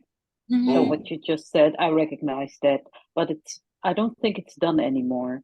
Oh, No, let me say it differently. My mother immigrated to Holland and I didn't see it anymore, even though I went to a funeral on Curacao, but she was born in 47, so it was done in the 50s, I know. yeah. And also the colors are different. I mean, if there's a funeral in Ghana, Yes. what stands out are the red and the black. And the black. Mm. And in Suriname, you see a lot of white and black, right? Am I Yeah, correct? the low edit, the special head tie that the women wear. But now I think people get creative with the colors sometimes, so it's not necessarily stuck to like the white. But yeah, she's right. The women would tie their heads with the white head Yeah, scarf. yeah, exactly. And I think what is also similar there maybe is you go for a whole day. I mean, it's like a whole. The funerals in Holland are very short if you would compare them to the ones in Ghana and Suriname. But in Ghana, it's very much of a social gathering, and it can even it takes 2-3 days. 2 days, Saturdays, Sundays, 6 p.m., 6 a.m. to 6 p.m. Yeah, exactly. So it's like a whole journey of saying goodbye, and then you do that together. And that's similar. I think that's very similar to what I've seen from the funerals in Suriname, where you really, it's like, and I think that's also a whole day or maybe a half day where there's a whole procedure of taking the casket from home to the gathering, and then from there to the cemetery or something like that. So the togetherness and like that it's that you go through the grieving together and you take time for that. I find that very much similar to what I've seen in Ghana. I think also important. Maybe I can. Okay, go on. I don't know. No, a very small remark, Joyce. It's finished. You can go. I can go on? Sure. So, yes, thank you. Talking about funerals, the way I see it also, not only around the activities or ceremonies around the burial itself, but after. After the burial, you have a period of grief, and that I found some similarity in Africa, especially in Ivory Coast, where my husband came from, and that's like our 6 weeks. They call it 40 days, and also the 8 days after the burial and 6 weeks after for the activity. Then we have another ceremony there.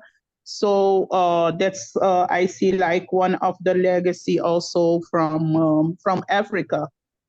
So and I don't know the names of the speakers exactly, but talking about when we talk about Suriname,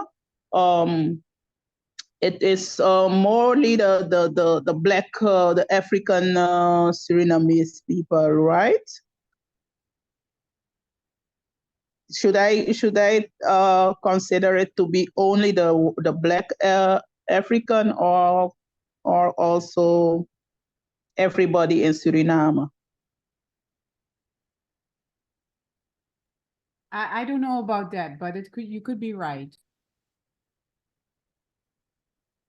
Yes, because so the point I wanted to make is it's especially I'm from the Maroon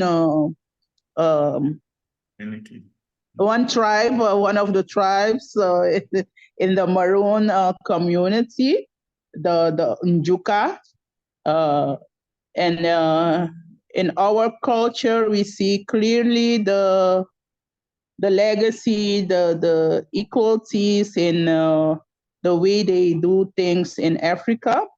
So I wanted also to talk about the names. Someone already talked about it, but the names and the words we use, also most of them are similar. Even in my husband culture, by hugging while we are hugging, giving another a hug, we say atu. Oh, I They see. say atung with a N sound in it, but it's almost the same, very common or known and in Ivory Coast is there akwaba to say welcome, and that's also clearly the same. We say akwaba is welcome, and so on. So I wanted just to adjust that, and also talking about broken families. Mm. It's clear that that's from the slavery, but it's not. When we talk about a tradition, it's not an African tradition, as my colleague already stated. But it's from the slavery itself, the way they treated us, the way they take the men away from the women, from their homes. Children. And that's so that's not the cultural part, but it's really slavery. I think that's my opinion about it. Thank you. Thank you. I wanted to add something about that because I think that the broken families were something about the slavery, but I think the last couple of years, I think maybe 40, 50 years, it's our own choice because we know what slavery has done, but we can make our own choices now. And still, we choose to do what the colonizer has done to us. So it was in the beginning, it was something from slavery, the first years. But I think with the knowledge that we have nowadays, there's a lot of knowledge. People are talking about it. People have written about it. It's on the internet, and still we make those same choices. So it works for some people. It works to do what a colonizer has uh, done upon them. It's our own choice, I think. Some things. Yeah. So maybe I will agree with Saskia. It's our own choice, and most of the things that are happening now, good or bad, I can say in our culture, you could say we do have impact on it. If we say the names came from Africa, and even though the whites try to take them off, we still conserve them. We've conserved them, right? That's kind of positive. So that's why I think Saskia is right, but maybe you have to consider also that the negative part in history are not easy to take out.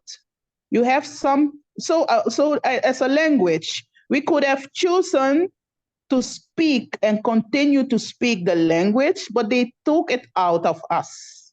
I cannot speak my the language I should speak from Africa because the white men, the slavery took it out. I created something else just to be me. So I do have another language that I can speak, and the white man doesn't understand it. So I would like to say this is kind of a negative part of it, but it's also not easy to repair and to say yes, because you've been seeing it, and I'm not saying that it's still saying it's negative. I'm not saying that we cannot, but it's part of. It's like the funeral. You cannot say today I will stop with 6 weeks and so on. You can say it, but you will look into the impact. What impact does it have for me and so on. So yes, that's what I wanted to just to add to what Saskia said. It's a choice, yes, but sometimes it's inherent. It's like it became part of the culture. It's if a man goes away, it's not bad. But when a mama left her children, oh, everybody will talk about it, and it will never end. But if the man goes away, okay, even they will think it's because it's the fault. It's not the man who they blame the woman who didn't take care of her husband. That's why he went away. Didn't you see how many husbands you've got because you're not a good wife to them? And but yes, that's let's leave it there. Yeah, Elizabeth, your hands is up. Yeah, I also want to add something to what the two previous speakers have been saying. And my perspective is that the impact of slavery has been very deep. And with every new generation, certain wounds are being healed, but not all wounds. So I do see some progress. If I look at my own family history, for instance, I do see the progress that we have made and how we are raising our children nowadays. But there's also some blind spots. There's still some blind spots. And I do believe that with every generation, certain blind spots are being put into the light, and people are becoming less ignorant. But it takes generations. It really takes generations to be completely healed and not anymore that we not anymore have to deal with broken families, but that we can really find, our true love and have happy family lives. That's what I believe. Yeah, basically the cycle. Thank you. Well, also some of that comes to like the culture piece. Like when you talk about families, I know that traditionally there's a thing where they say like between like the concept of like marriage and stuff. When I read the books and stuff, it wasn't necessarily marriage. Like people could live together. A man could have concubines. Like that was a part of the culture. And I don't know if it's like it's similar to what you described in the first class as a result of slavery, that there were less men, so men had multiple wives, or something of that nature, of that being the cause. But there were things set in place. Like for instance, I know that my mom explained to me, like for me and my husband, she tells me like me and him shouldn't argue too much because we throw spiritual dirt onto the children. So even if I don't like want to talk to my husband, or I'm really upset, the last thing I want to do is hurt my children, right? So it's more different than just saying, oh, when you argue with each other, you hurt your children. Like they say, you put spiritual dirt on a child, and the child could become sick just because you guys are arguing with each other.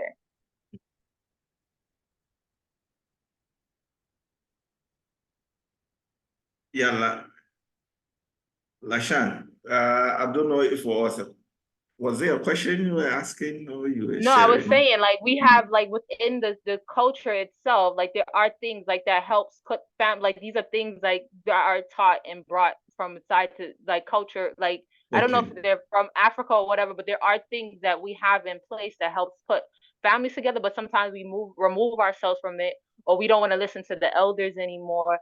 And removing their importance from society, that sometimes deteriorates families as well. It's not just the relying on the men and the women to stay together. It really relies on like the family, everybody around to also be involved and help keep the families together, because there are things in place. But I feel like with modernization, we start to move away from seeing elders as like a part of the society. Like you had in the readings the week before, they said elders were like they were like they were the top tier in the community. With capitalism, you see that they're down there because now they can't go to your traditional jobs and work. So, you know, the kids might the grandchildren might not be so respectful of them. The adults, like you talking about people 30, 50s in their 30s to 50s, might not be so respectful of them either, or respect their opinions. So all of that, like just how we take our elders down from where they were before into a place where they don't have much value, where some people might see them as not having much value. Yeah, Could because break our family down. yeah, because they've lost the economic power that they had then to put things together, I guess. Yeah. Ifna, your hand was up.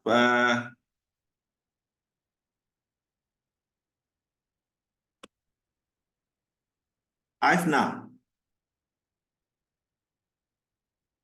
you raised up an arm. Or should we move on? Okay. Yeah, Kenneth, you wanted to say something before earlier. I don't know, or we should move on. No, yeah, I think maybe the other ones have not spoken yet, but I only had a very, very small remark saying that a lot of the the traditions and cultures that are in the diaspora, they're also a melting pot from different African communities, and also some European influences, of course. Okay. Shahaila. Yes, I was wondering whether the importance of the role of the mother, of the female, in our culture, in the Caribbean, our Aruban Curacao culture, was also inherited from African culture. I'm not sure,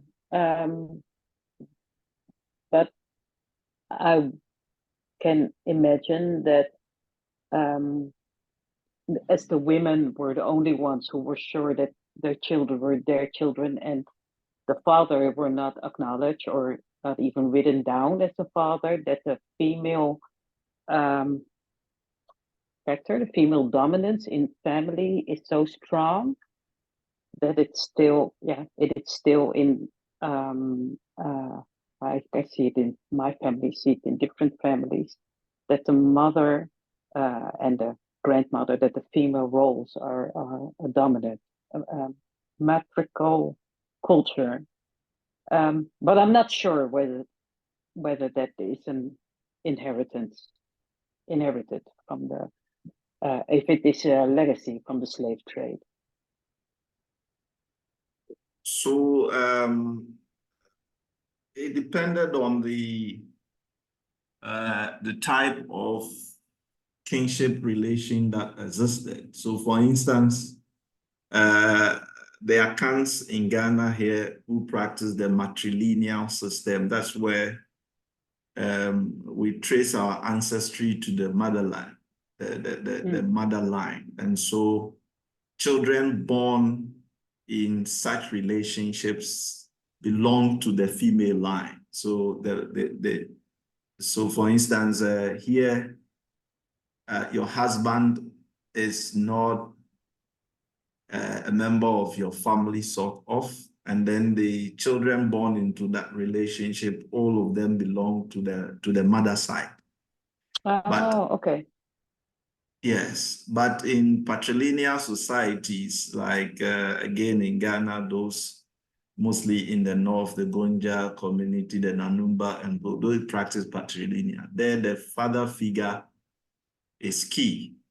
It is not to say that even in matrilineal homes, the males do not play significant roles, because when it comes to the institution of marriage, for instance, it is the father who will have to give out the hand of the child into marriage. Again, in those matrilineal families, then the uncles, that is the mother's brothers, will also play that male figure role in the life of the children that were born into that union. So yes, it depended on the kinship relationship that existed that will place some authority either on the man or the woman. But having said that, some of these things are beginning to change because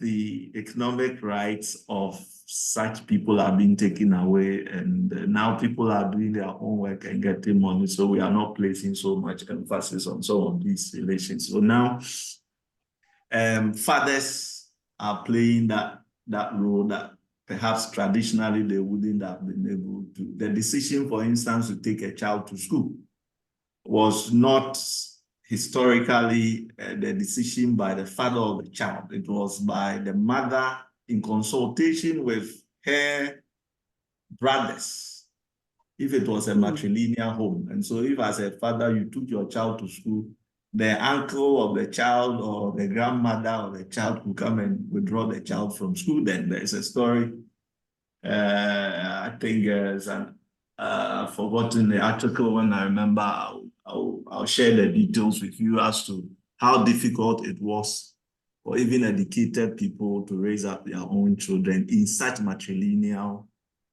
settings as compared to the patrilineal one. Yes, so that is it. I hope I've answered you. Yes, thank you. Hello. Yes. Hello.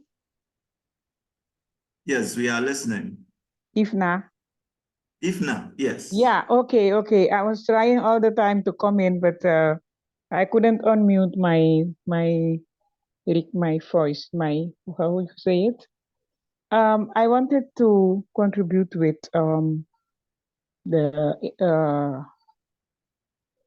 what's it again? So legacies of slave the trade. yes, in the diaspora. As Joyce said about of what Joyce said is true. I'm also from the Maroon community, and what I experience is that our ancestors have always used traditional herbs for healing, and I think that this is a great system to keep our health. And some of the medicines, the traditional herbs, the traditional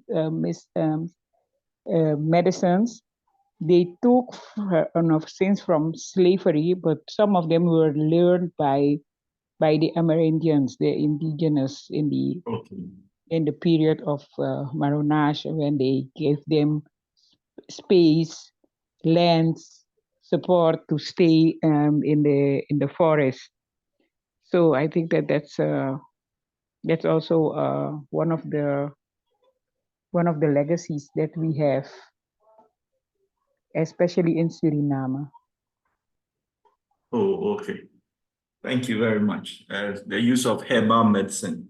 Yeah. Is it still prevalent in Surinamese societies today? Yes, I think a lot of people use traditional medicines, European medicines. Yeah. Okay. And sometimes the doctors, how you call them? The doctors, yes. They also advise people to use that if they know. Oh, okay. In fact,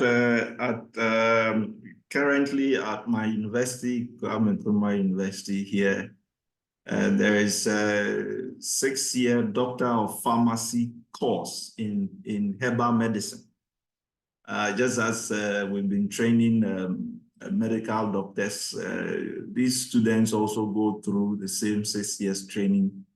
And yes, they are coming out as herbal doctors. And because of that, they are beginning to enhance the use of these herbal medicines for the populace. Yeah, so we're beginning to put more emphasis on using these mediums to treat some of our diseases that exist, right? We haven't talked, I think most of the things we've mentioned has to do with the social legacies, economy on standard of living that we may trace to these earlier encounters, the issues about wealth creation in between free people and people of slave origins in the diaspora. Do you think that this slave trade has impacted our ability to create wealth as Africans in the diaspora in any way, and how so?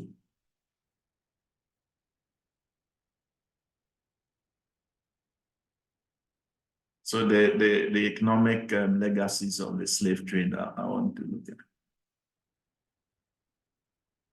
There was Kenneth was a scholar here in the Netherlands from Suriname descent, and she investigated a system called cash money, and it's when people come together and I call it join with everybody joins money together, so they can do a bigger investment, and then everybody takes turn doing this big investment because they keep on adding their money together. And it was a typical system from the African Suriname community. And I think maybe that's something, because it's only seen in that community, that there's some heritage from, I call it slave trade, because it's also the way that after the abolition was done, the first families managed to buy the plantations where they in the past they had to work on. So they everybody brings money together and then they buy bigger, do a big purchase, big investment. Yeah.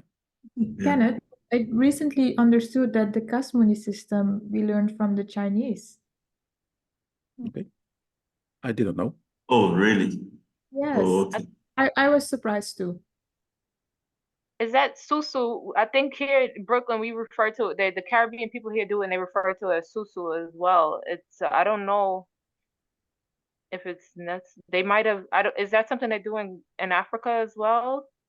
Yes, we have the susu, but it's not exactly the same way. That's the susu is savings. Okay, so you're just doing your usual savings with the collector, and then you go for it. But what Kenneth was explaining is like you collect the money and give it to one person to do some investment, and then you pay, and you also give it to another person to do some. That's not exactly the way the susu schemes in Ghana historically and even now is run. So I think that's quite different.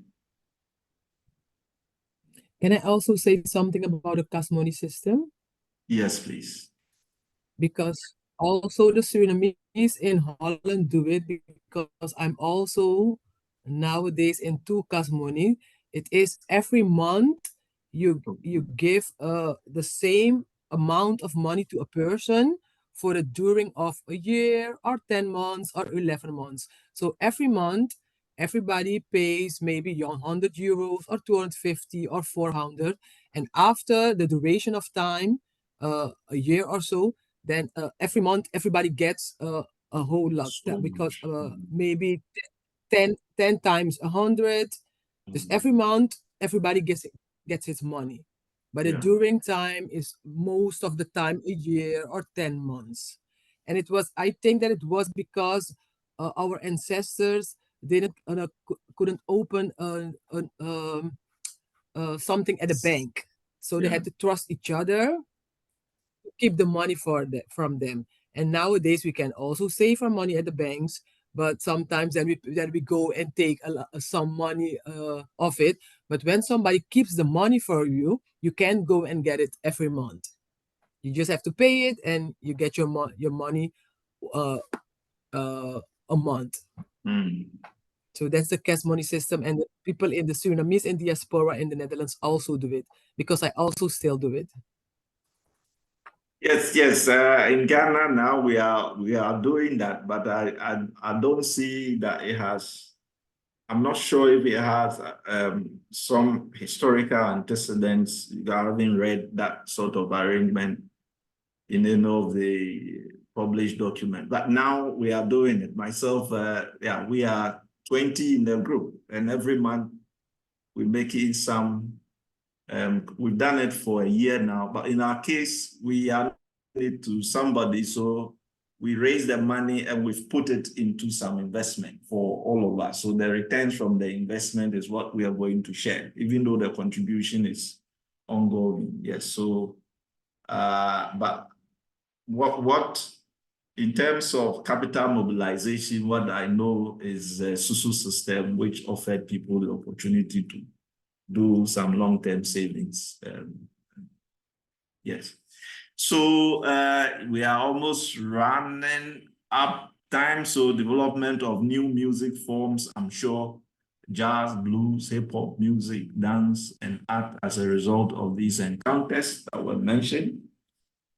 Then it led to the development of global capitalism. And this is exactly what I wanted to find out, whether as a result of the slave trade, in terms of wage earnings, workplace positioning and all of that, is the historical past having any impact on the current generations, in whether we are being looked down on or whether there are pay variations?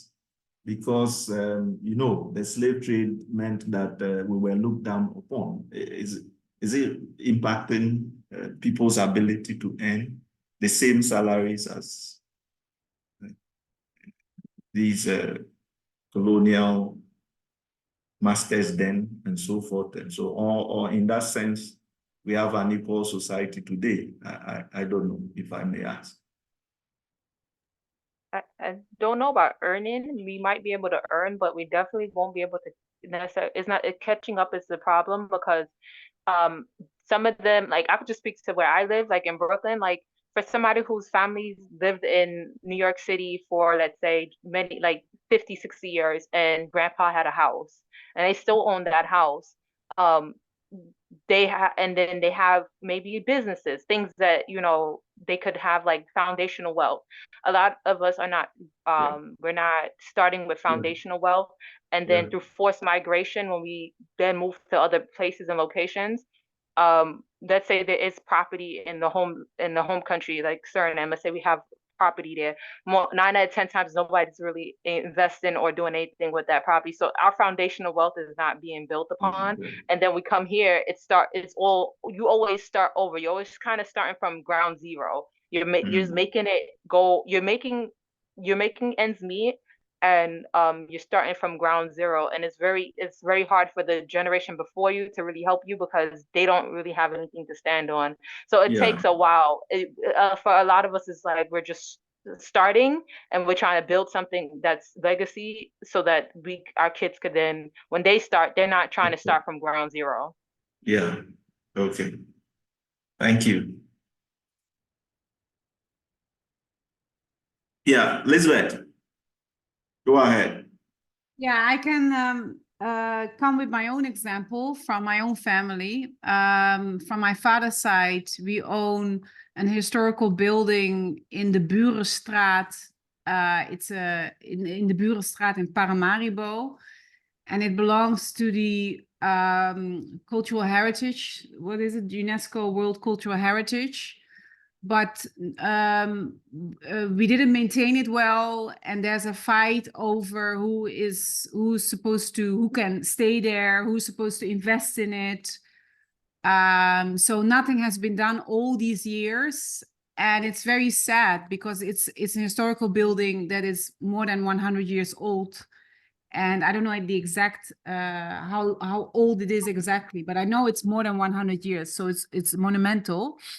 But yeah, as a family, we didn't take good care of it, and because of that, it's falling apart, and we're basically losing the capital that we could have. Sorry, did you hear me well?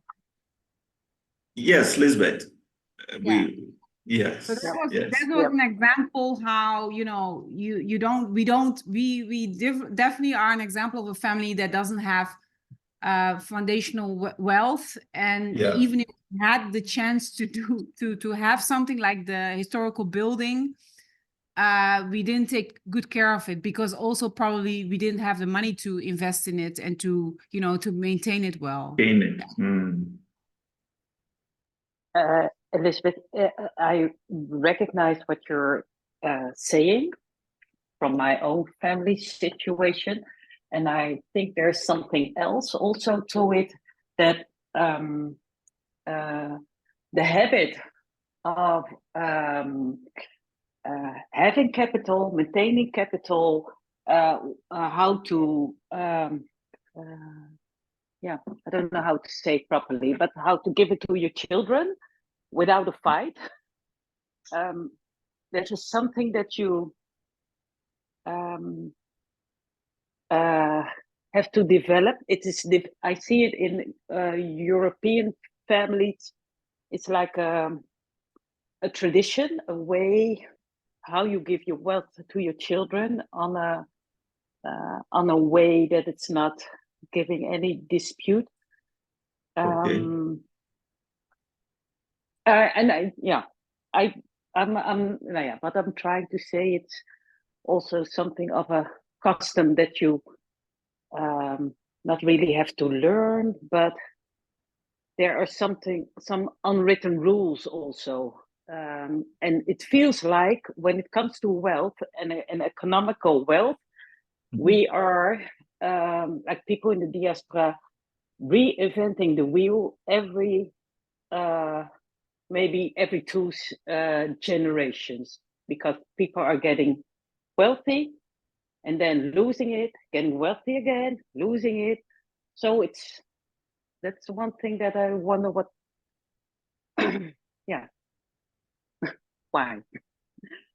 But it's interesting. Yeah, thank you for that. That really helps me to understand. Yeah, and I think you're right.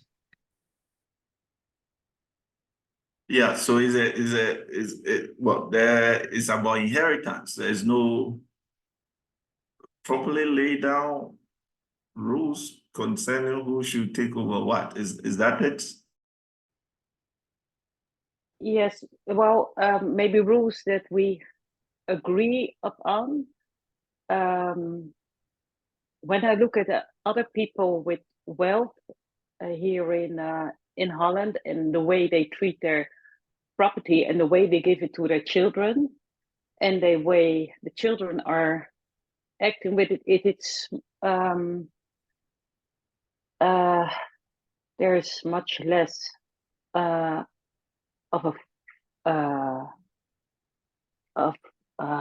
there's much less fight. And I think it's also, when I speak for myself, it's also about deserving wealth, or Yeah. I do not deserve it, something like that. But that's getting really personal. But now, how to get along with wealth, how to do it, how to manage money, how to manage property, how to manage it. Yeah, maybe, I think that's it. Okay. How to manage your capital goods. I get it. Okay. Lisbeth. Yes. So an example is, I think, for instance, that people grow old and they don't leave a will. So when they die, there's no will. And that's also one of the reasons why fights start to occur, because now we have to make the interpretation ourselves. Yeah. I have examples in my family where, you know, there was no will. So yes, and if there's no will, there are no rules, there's no Yeah. system that can say, or legal system that can say that, okay, you're supposed to have this or that. Yeah. Yeah. But you know that here, even when there is no will, for instance, it's about family property. The person who is supposed to take over, traditionally, the extended family will appoint somebody to take over the estate of the dead, if it's family property. And then there's the interstate laws of Ghana that will also make sure that the children will also benefit from some of these activities. So traditionally, there has always been laid down inheritance rules in our society. And now, even when you don't do your will, there are laws that ensures that people get what is due to them. Well, it's not to say that we are still we've been able to maintain some of these heritage, but because, for instance, if the property is passed on to somebody who doesn't have the capacity to maintain them, then you see them deteriorating eventually, and then the entire family will lose that estate. But I think in terms of inheritance, that normally the kinship systems will take care of it, and now in Ghana, the court systems will come in to try and settle some of these disputes, right? Yeah, and I think that's, I think that's the difference maybe between Suriname and Ghana. Is in Ghana you have a kinship system that's is been respected by the families. Yeah. And but in Suriname you don't even have the kinship system. Yeah. Do you get it? So yes. So it's difficult there, right? No, they have it. It's just it's like they go by child birth order or something like that. They use the birth order, I believe, to do it. Oh, which gets okay. complicated with outside children and that sort of thing. So they do Yeah. have it, but it's complicated, and it requires like, because I have a family member who I think they require like DNA tests, and it's complicated.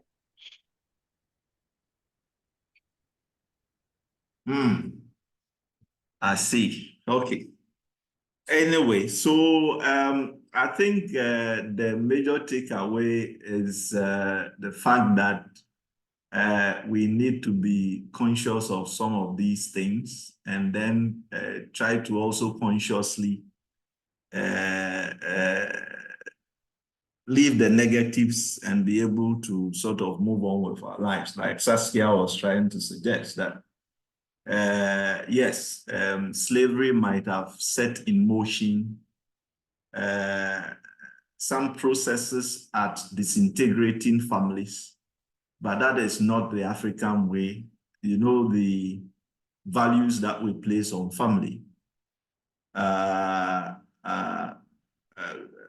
In our communities, first of all, marriages are seen as unions between families. Successful ones are those ones that comes with offsprings and the need to maintain the unity of these families. That's the culture, and take care of them. And so even in the setting as I described, in a matrilineal home, when the father figure is not really the one responsible, there are arrangements that these children will continue to enjoy and be united and stay in the family. And there's always a premium placed on the need to maintain households. So because the unions are seen as a relationship that goes beyond the two individuals, husband and wife, it becomes very difficult for you to think about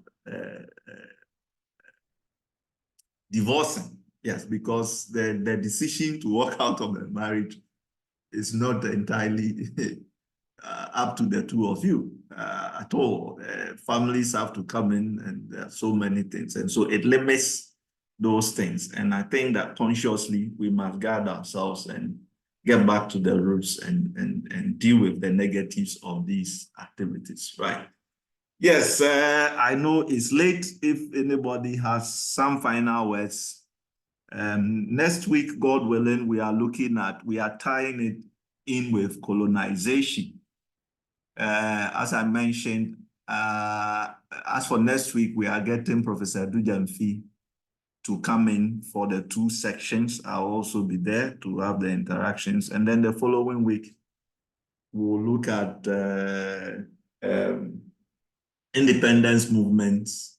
And that will also be led by one professor from my university, Professor Bob Miller. He has shared some of the documents with you already. And so, yes, final words on today's discussion. and then we'll call it a day. I think the 4 p.m. is okay for me.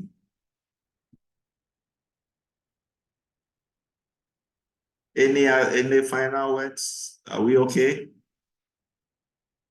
All right. Okay, then we'll call it a day. I'll meet you guys, God willing, on Tuesday. Thank you for coming. Oh, Dr. Nemo, sorry. Yes, Lisbeth. What are we supposed to read for Tuesday? I've been pulling the professor to send me the materials. It hasn't come, but I will do well to get it. I'll still call him because you told me you use your weekends for your readings. Yes, that's a why whole bunch that of one those has are not here. come. Yeah. The other one, Bob Miller sent it to me immediately. I informed him about it. That's why I was able to get it. So I'll do well to make sure that we get it as soon as possible. Lisbeth. Yes, thank you very much. Yeah. Thank you. Thank you, guys. Thank you. And enjoy the rest Thank of you. the day. Bye-bye. Thank you. Bye-bye. Bye. Bye. Thank you. Thank you. Bye.